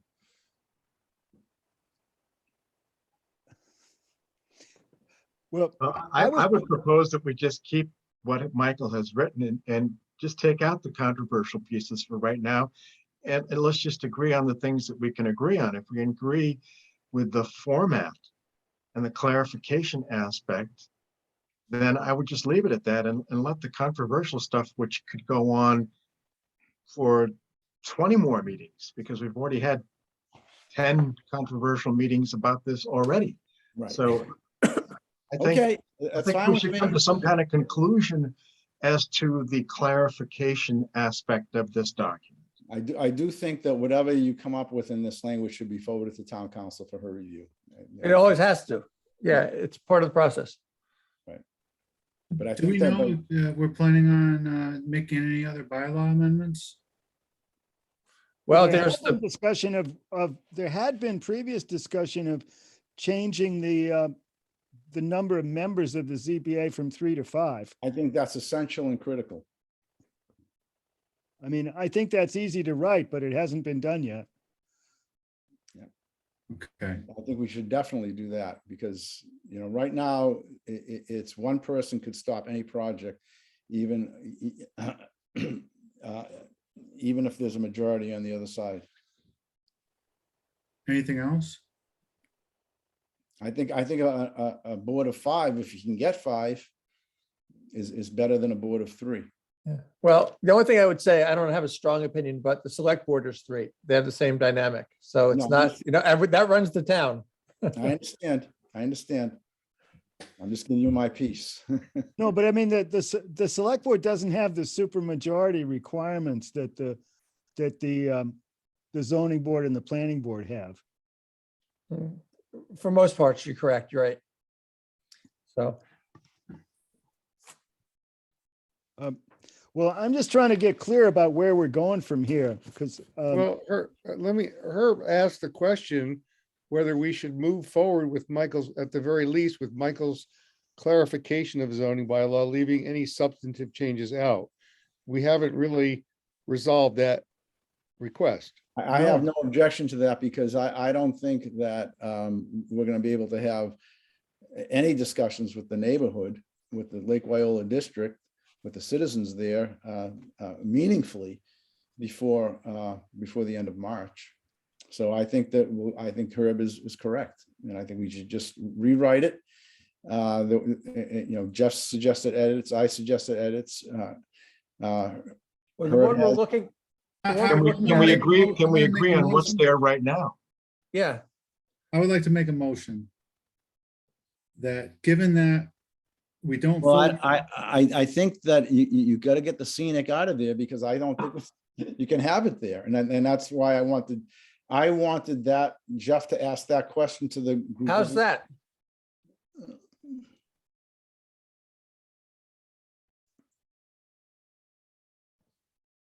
Yeah, I mean, that's fine. To me. I don't, It's again, they're basically, not, it's basically what's there now, but it's just written in a format that Yeah. is, I think, clearer. sure, sure. That's fine with me. I don't know about the knockdown rebuild. I'll let Jeff, Jeff talked about that, but So Well- if we were to vote on this right now and say we want to move forward with just the clarification piece. What we would, we go to the select board first, and when they would vote, yay or nay, and then if they vote yay, we call a public hearing. Well, I think the first part was we'd clarify this knockdown rebuild language, and then we sent it to Donna to look at before we sent it to the select board. And That's then what I- once Donna gets gives us the thumbs up, we can send it to the select board, and then it'll get into the queue for town meeting consideration. We'd have the public hearing and then, town meeting vote. Yeah, the So- select board really has a pretty much pro forma role there. They're not really gonna object. They're not really gonna do anything to keep it off the town meeting warrant. Yeah, so we have a little time to perfect it. And perhaps when this comes up, maybe we may hear from some lake folks who are affected by this and, who may read it for the first time. And we might learn a little something about substance that could guide us in the future, the next round. Sure. The next round being not the town meeting in the spring. No, it would be perhaps more substantive changes that would be even further informed by lake residents. Okay. I have a question before you move to close the ZBA portion of this meeting out. So if this isn't the right time, that's fine, but I would like to ask a question before you close the public meeting of the ZBA discussion down. Okay. So let's when would just that wrap- be appropriate? who are you? What is your? My name is Anna. My name is Anna Mancebo, and I'm at 26 Lake Drive. So what is your Okay. question? Wait, Chuck, before we go there, let's just wrap, we're so close. So what Well, I'm, it pertains to what you're discussing, so I would like to know when the public is allowed to make comments about what you're talking about in a public meeting as advertised.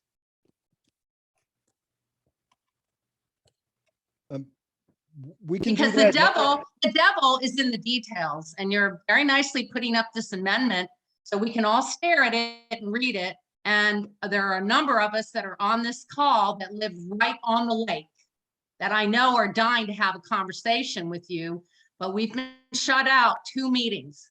So now we've been on the phone and we're waiting to speak. So just let me know when we can talk. Well, I say you can talk now, as long as Deacon says you can talk now. I agree. I agree. Go ahead. So there seems to be some real small details in the paperwork that was just up. oh, you that want was to put it up back? on the screen. That'd be great. Thank Okay, you. sorry about that. So a knockdown and a rebuild is one thing. A renovation is another. And I want to know what the ZBA or the planning board considers housing that is no longer inhabitable, that has asbestos in it, has a cesspool for a septic field. I mean, what does that fall under?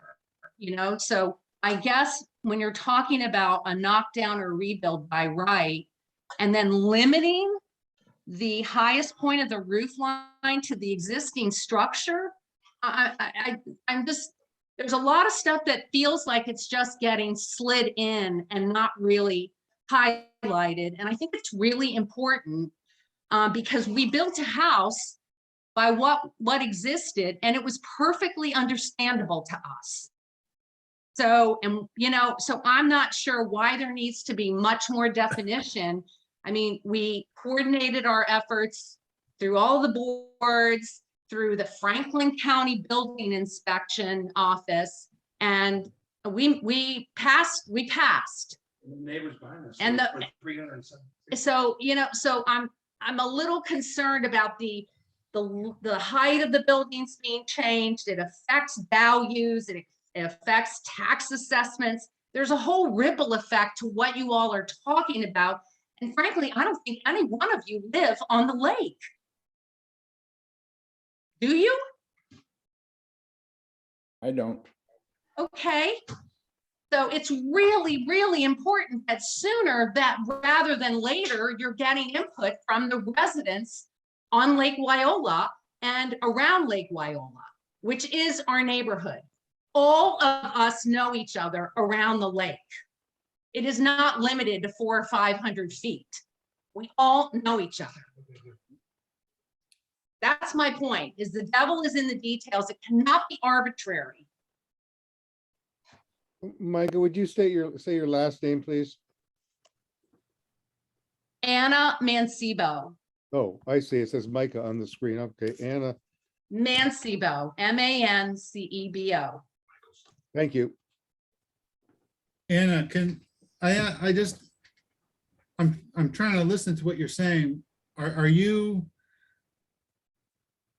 do you agree that allowing a structure to go up to 28 feet if it doesn't, increase any encroachment on setbacks, should not be considered an increase in the non-conforming nature of a structure? Or are you advocating that? I'm advocating for the way that the law is written right now, your bylaws, that 28 feet is the mean feet, and that is by your bylaw, and leave it alone. Leave it alone. Leave it alone. The way it's written is fine.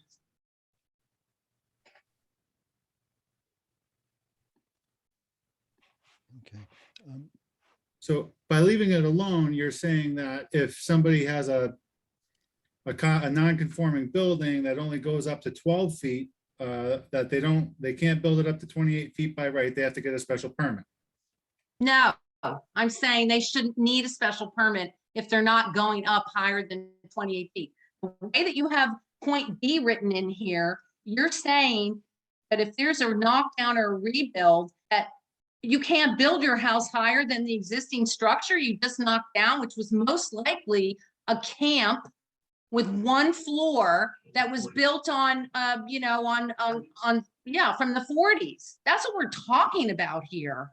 These places are uninhabitable. But that's the loophole that Mayor had talked about.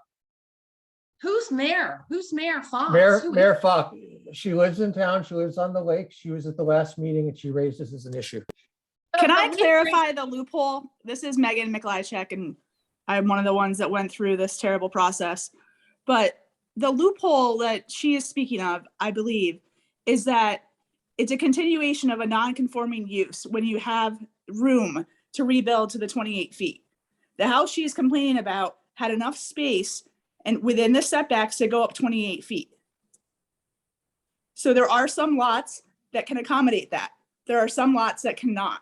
If you have a 40-foot lot, you can't, and you need a special permit now. There's a difference. That's what Chuck is advocating for. If you have a smaller lot that is a continuation of a non-conforming use, they should be able to go up to 28 feet if they're not going beyond the footprint. That's one situation. The other situation is if you have the space, you have a double lot, for example, you can go up to the 28 feet when you're within setbacks. There's two different issues. Thank you, Megan. Perfect. Better stated than me. So for clarity, Megan, for the first example, that would be a special permit. Is what you said, right? I heard that correctly? If you have a double lot and you have enough. No, setback- the first one. where If you have a 40-foot lot and your current structure is 28 feet wide, in order to rebuild that and expand the height, that's a special permit now. What Right. Chuck's saying is that that's not constitutional for the smaller lots. The Exactly. loophole that you're talking about, it refers to the double lots that have the space and those houses have been improved with up to 28 feet. And that's that what is being referred to as a loophole is not a loophole. It's just as of right in the zoning code right now. So there's Yep. two separate things that people keep on confusing. Exactly. And you stated it better than I. If you're a non-conforming lot and you're not going to extend the further encroach on the side lines or the back line or the front line, you should be able to go 28 feet. I think that's what the SJC said. I think that's what the Constitution requires. So we're going to either change it here, it's going to be changed for you in the courts. Mark my words. After you spend Okay. $100,000. Again, Chuck, I've read these cases. I don't see that. Jeff, I know your position. I You've do heard it not 100 see that. times. I think you're No, right. every time you say that, I have to correct you. So you've exceeded my note-taking ability. You all have. Yeah. And what I'm going to propose, or at least suggest, is that either we make a decision about moving forward with the clarification without changing anything or not. And Deacon, maybe you could ask for a vote about that and just keep it simple. I like the idea of going forward with the clarifications. I think there's a lot more education and input that needs to be done about other types of, you know, if we're going to get off of where we've been since 2008, that's a much larger process. What Michael's done to try to make the stuff legible to the average literate person, I think is commendable. Herb likes it. I like it. That means the ZBA likes it. I think we should move forward with that portion of it and not make substantive changes until we've done a lot of education and heard from quite a few lake residents.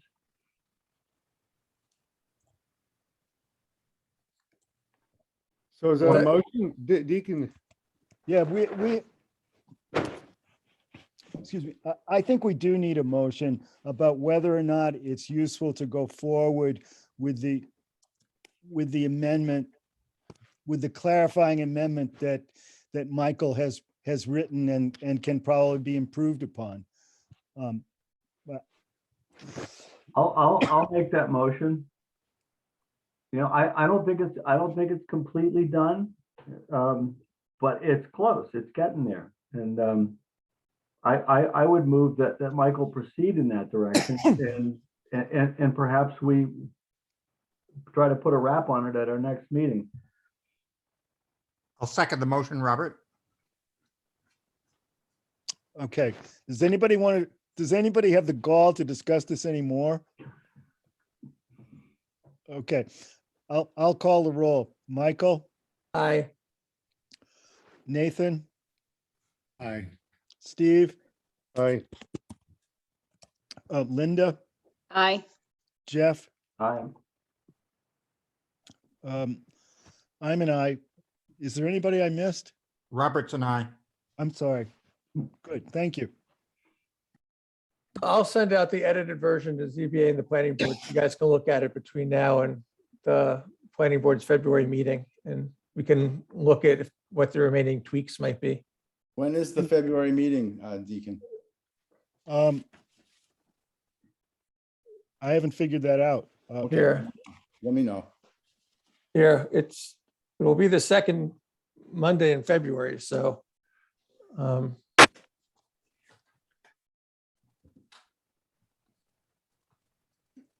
Valentine's Day? That's the 14th. Yeah, we can all bring our loving feelings to each other.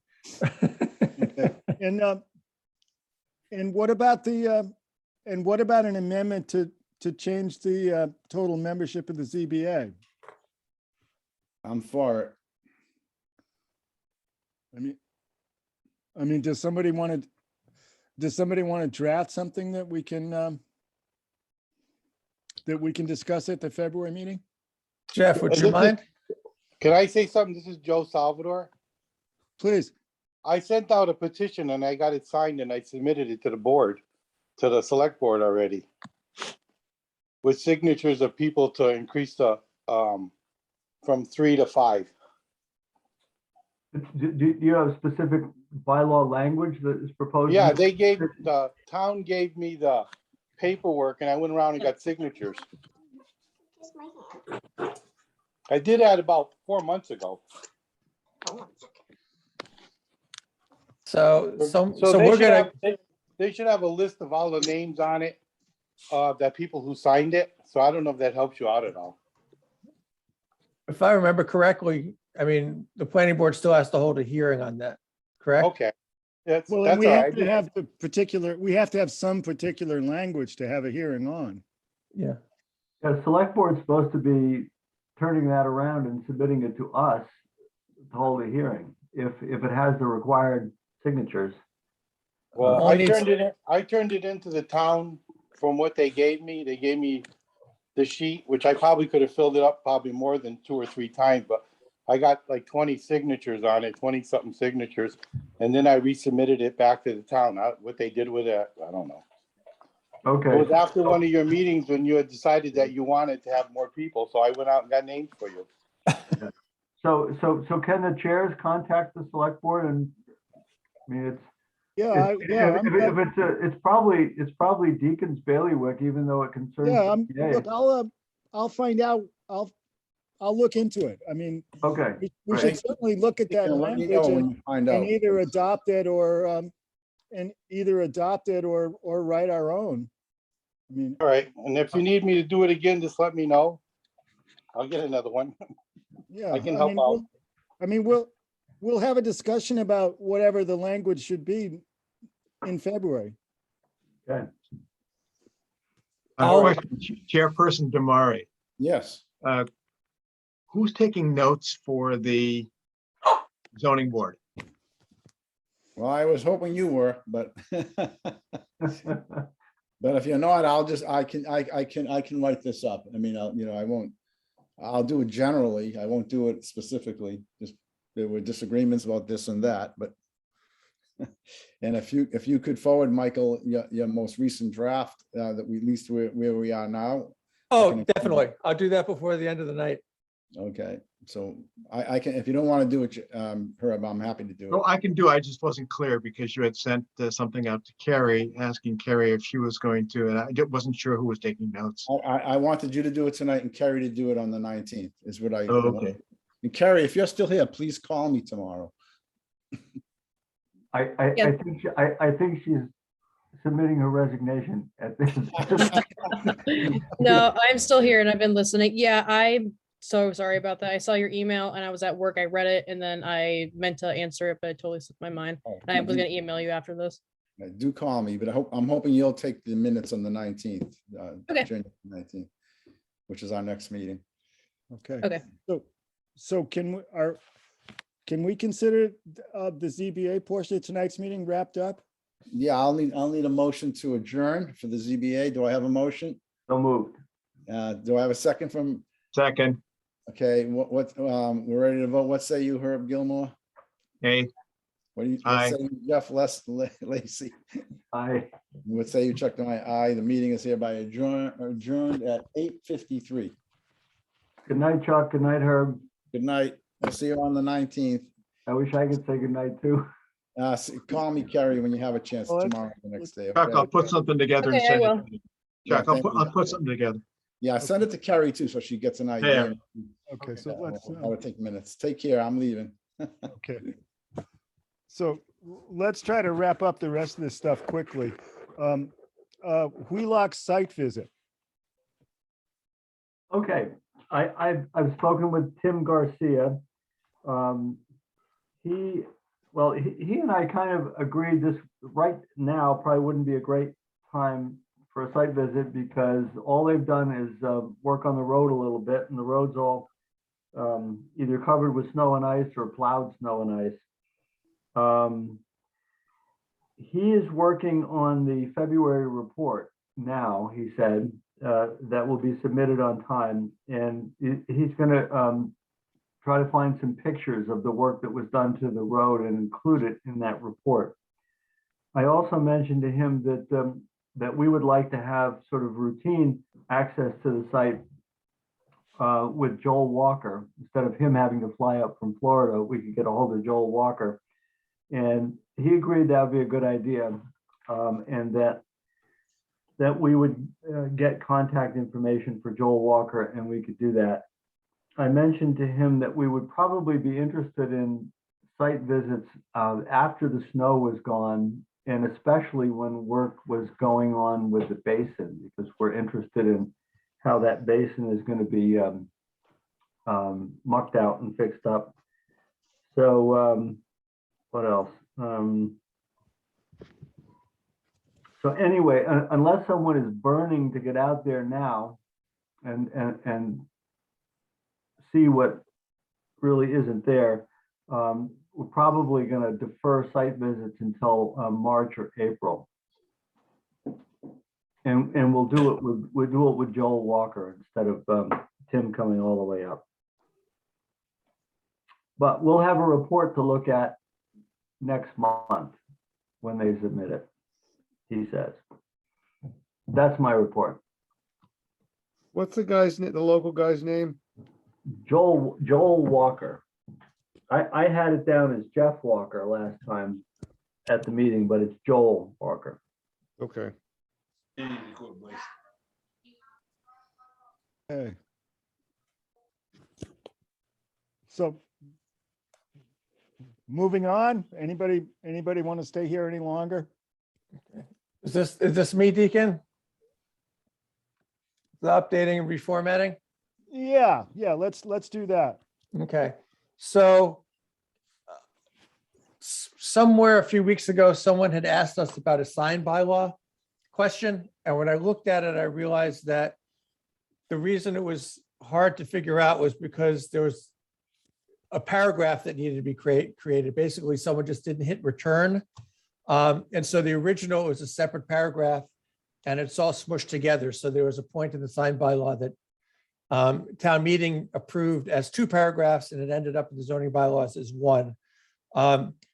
So Gail Fleischiger and Grace are sort of the point people as town clerk and web committee to sort of been doing this. So I asked them to fix that. And then I also noticed that there was about 2.5 pages that were unintentionally bolded, just clearly a formatting thing.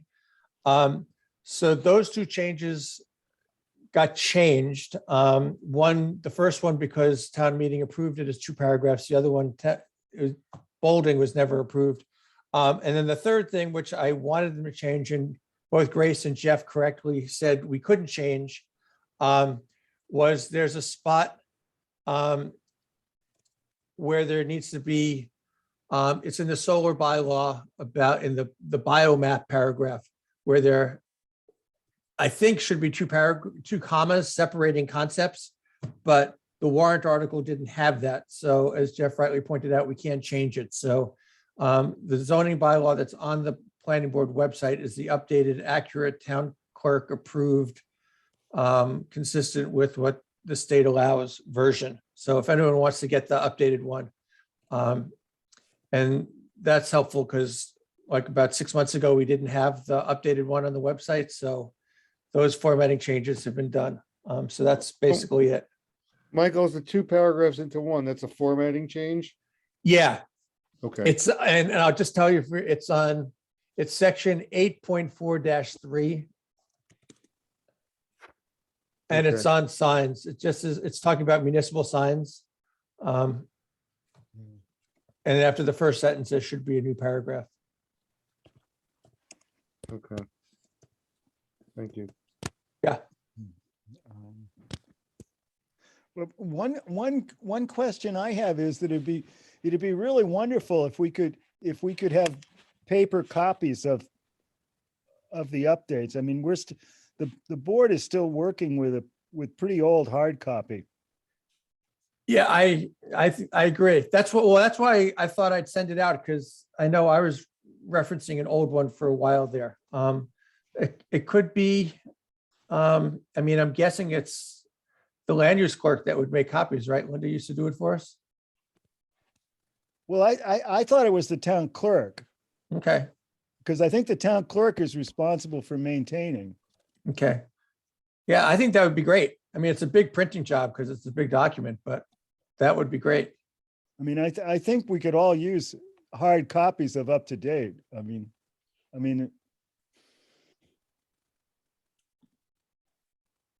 Do you want to ask when you talk to Grace?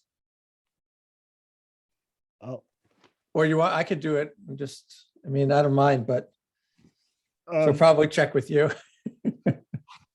yeah, I'll talk to Grace again. I've talked to her about this in the past, and there was always a postponement, but it seems like we're past the Attorney General's objections and know how to deal with them now. So, Yeah. Okay, I will do that. Annual report. So I wrote up the annual report. I actually can't remember if I got asked to do this or I just realized that I did it last year. Yeah, You someone was, volunteered. I knew it was going to need to happen. It was due December 31st. And I thought before Linda started bugging us too much. And I had the template from last year, so I sent it out to you guys. So I think if it's good, we could just vote to approve it. If people have comments, I can make edits.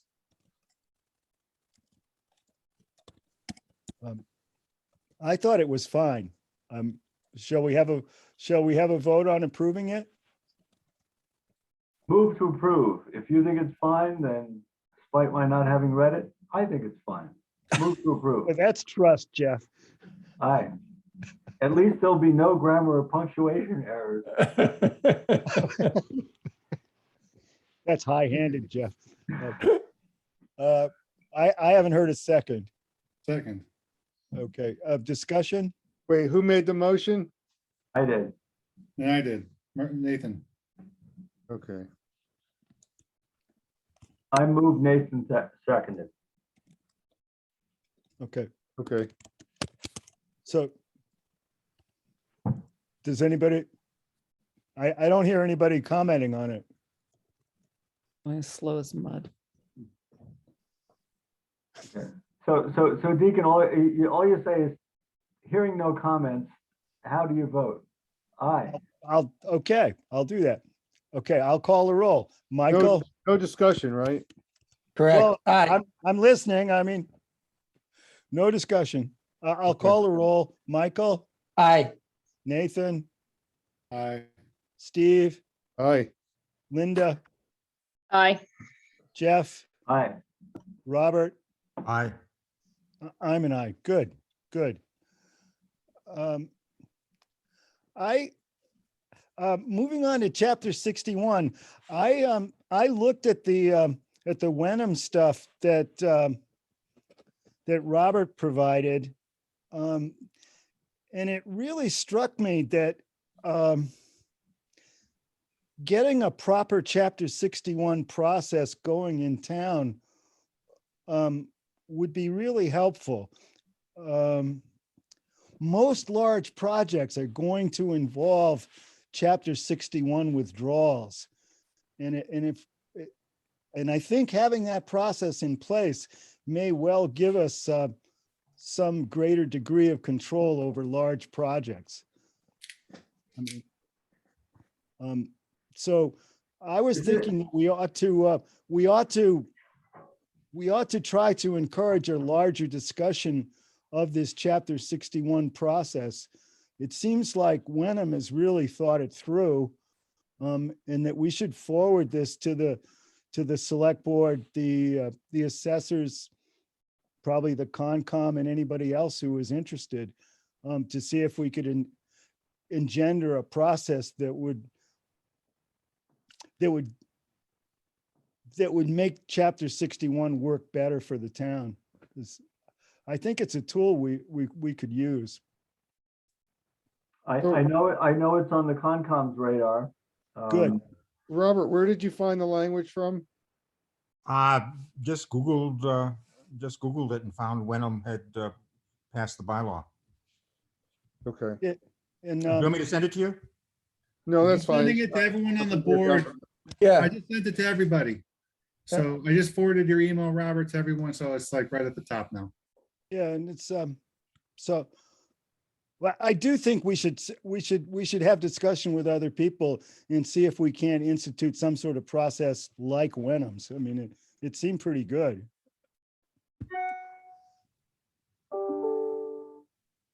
Well, should we all try to read this thing that just came across on our emails and with the idea of voting to forward it if we all like it at the next meeting, or? Yeah, sure. Okay. Yeah, because Yep. I mean, I know that I bought a Chapter 61 property a few years ago, and none of this stuff actually happened. Okay. I mean, it would have been, I mean, Cinda is going to have to take, every property Cinda develops on is going to involve a Chapter 61 withdrawal. Every last one. so can I just clarify? I mean, I think this is good to bring it up. And I know, Robert, thank you for sending it out last month. It says it's a procedure, so that means it's less than a bylaw, correct? So, Right. so I guess we can talk about this. I mean, Chapter 61 is a state law, so, and Yeah, this- let's read it. Let's read Yeah, it. yeah. Discuss it after we've read it. I Okay. haven't read it. I have no idea what it says. Good. Okay, well, let's move on to battery bylaw. So this was the thing that I predicted we wouldn't get to very much. So probably if that's the case. The background is last time, I think there was 4 of us left on the meeting. I talked about the battery bylaw, but realized that I never sent it out to anybody. So I sent out the original version, which was short. And then in the interim, looking at things and thinking about things more, I expanded it significantly. So it's much more detailed. So it's clearly something we can't talk about now. And my guess is that given the timeline, we won't get to do this for town meeting, but I would say that it is something we should do for 2 reasons. One, any solar project that gets smart funding, which is pretty much any solar project that happens in the state, is requiring batteries. So the planning board, went through a special permit process to approve a battery for Wheelock, but that was secondary. But now, if any of the proposed sites get considered, they will have battery storage. It's required to get smart. So that's sort of one thing. The other thing, I sent you a link. There's a whole initiative that the state has got. It's called the Energy Storage Initiative. In fact, the bylaw that I revised that I sent to everybody, I changed it from the battery bylaw to the Energy Storage Initiative because it's more than just batteries. And it is a thing that's, it's a source of energy and power. So it's more than just on-site secondary usage for power generation. The state's pushing out big time.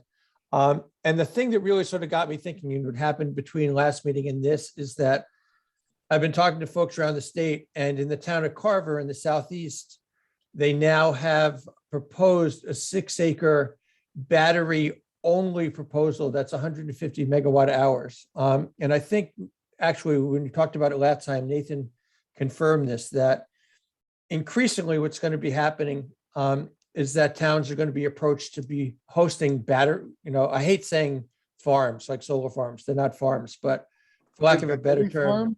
Huh? Your battery Energy storage installations. Yeah, no, I understand And- the use of the term, but Yeah, and so, last week I was talking to some folks. Ashfield's been approached by 2 different developers about energy storage only installations. And Wendell's been approached. So this is the new thing that's coming, one, because the state's pushing it, and two, because it, it sort of makes sense. There's lots of implications, some similar to solar, some different.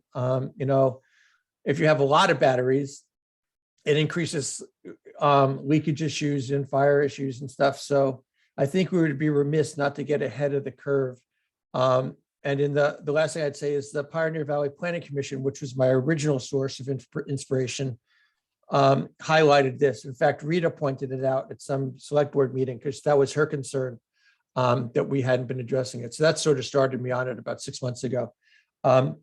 So I know the one that I sent is long. I think if nothing else, maybe we could all read it between now and the next meeting. And so if we regroup after town meeting, we can figure out if we want to get this on a trajectory to get it approved. But I know it's too complex at this point to consider realistically for an April town meeting.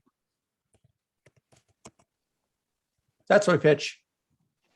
Michael, just curious, what's the typical size of an energy storage site in acres?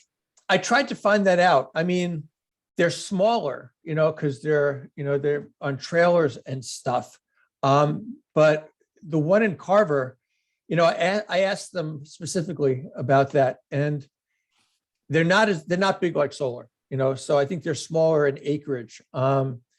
And because I was trying to figure out, well, how do you, if you're going to limit, like they said it's not about size, it's about energy, the energy stored. So in the Carver sense, it's 150 megawatt hours. And I also learned, Nathan can correct me if I'm wrong, that for energy storage, it's not megawatts, it's megawatt hours. It's so it's a different unit. So like in the one that I put forth, I think I looked at 3 acres. It's a point that we can discuss. I'd like to do some more research, but so far I haven't found like what big or small is. It's a great question. And then the next question, and I'm serious, height restrictions. No, but really. No, it makes sense. I think we should have some. Okay. I mean, I know everyone wants to get off the call, but that's where I went from my small bylaw to my big one, because as soon as I started thinking about, well, what are the things we cared about with solar and how would they, like there's fencing and color and noise is a big thing with batteries because they actually have to be cooled and heated. They're more sensitive. So that's what got me, I think I have a propensity for more complex than simple. I'm guilty of that, but I think it actually, some of the complexity and specifics from the solar bylaw actually carry over to exactly that point. Okay.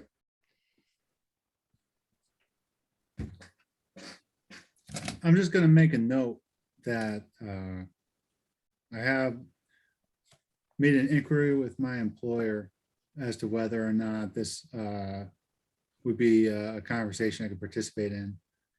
I am going to refrain from participating in any conversations about energy storage until I hear otherwise from my employer that so I'm going to proceed based on the assumption that it would violate my employer's code of conduct for me to participate in these discussions. Understood. Okay. And is that, Nathan, can you answer this question? Is that include even if it's just information you're providing the planning board? In other words, educating us about aspects of energy storage, not coming in one way or the other, weighing in on the bylaw. In other words, is it energy storage as just discussing it in the board, or, well, there's sort of 3 things. 1, just discussing it. Number 2, participate in the creation and voting on a bylaw, and number 3, implementing the bylaw after it's passed. So there's sort of 3 stages of your potential involvement. So I have a clear answer on implementing the bylaw, or in other words, acting on a special permit application for That'd be a no. solar is a clear example that I received guidance on. Okay. I'm gonna, I'm not gonna participate in any discussions whatsoever until I receive further clarification. Okay. I'm gonna proceed based on the assumption that doing so would, put me in violation of Conflict of code of interest. conduct. So Yeah. You want to keep your job. exactly, yeah. And I mean, if there's any way for me to participate in discussion that doesn't constitute debating or voting on matters that are related to the company, then I'll be able to do that. But until I know if there's any kind of way for that to happen, I'm just gonna steer clear. I totally respect that. I think just to follow up on Steve's point, if you get any kind of green light, what would be helpful is the information, like to Steve's question about storage size, like that kind of stuff would be really helpful. Right. And along advances in storage technology, just educating us as a board about what's happening in the field. Anyway, check it out. Let us know. Silent, he's silent. But thank you. Mr. Chairman, where are we on our agenda? We're almost done. We're almost done. We got one more, Jeff. Yeah. So let's discuss the amicus brief. So that, I think that's me too. So, last time Jeff checked in, Donna said she couldn't do it. It sounded like the MMLA was moving on it. Although I know someone who inquired and no one's been able to find out who is actually doing it for MMLA, but maybe Jeff knows. Well, I can answer that right away.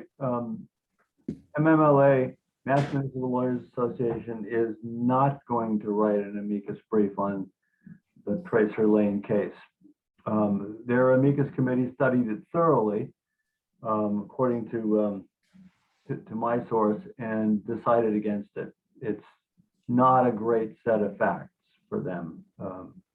Who is that, Jeff? What? Who is that? Who decided? The Mass Municipal Lawyers Association. Donna belongs to that group. Bob Ritchie belongs to it. And they sometimes, they represent cities and towns in these matters. And they've decided that that particular case is a very weak set of facts. I wasn't there when they discussed it, but they thoroughly discussed it according to my source, and they're not going to do it.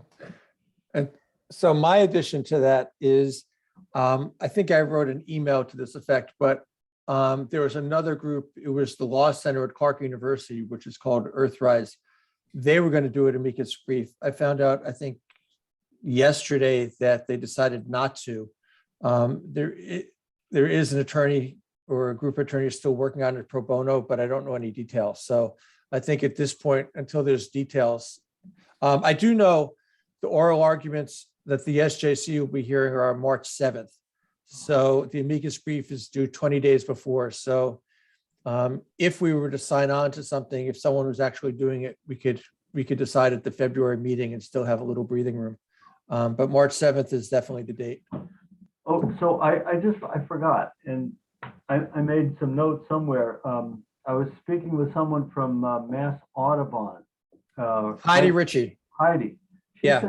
She sent around a thing, and I called her after that. And they're not writing it themselves, but somebody's writing it. Geez, Michael, did you and I discuss this? No, but that's what I'm talking about. So Heidi, Okay. the people I've been talking to, there's a bunch of folks who are looking into this and trying to get amicus brief. And they reached out to Heidi. They actually asked if I knew you. I said, yes. So that might have been how you ended up talking. But yeah, it was up until 2 days ago. It was this group at Clark University at the Law Center.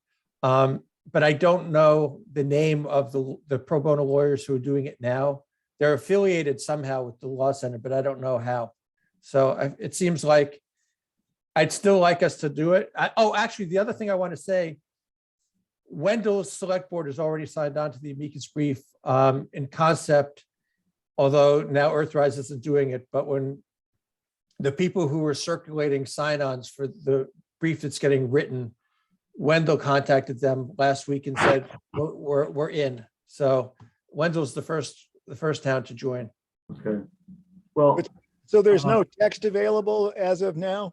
I've been asking, not currently, they're still working on the draft. I've asked for it. So it seems premature. If I get something, I'll distribute it. We can decide in February.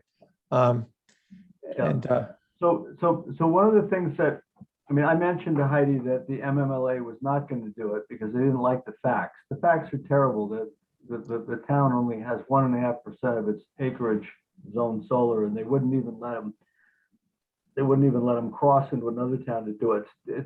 I mean, that town is clearly outside of the intent of the exemption.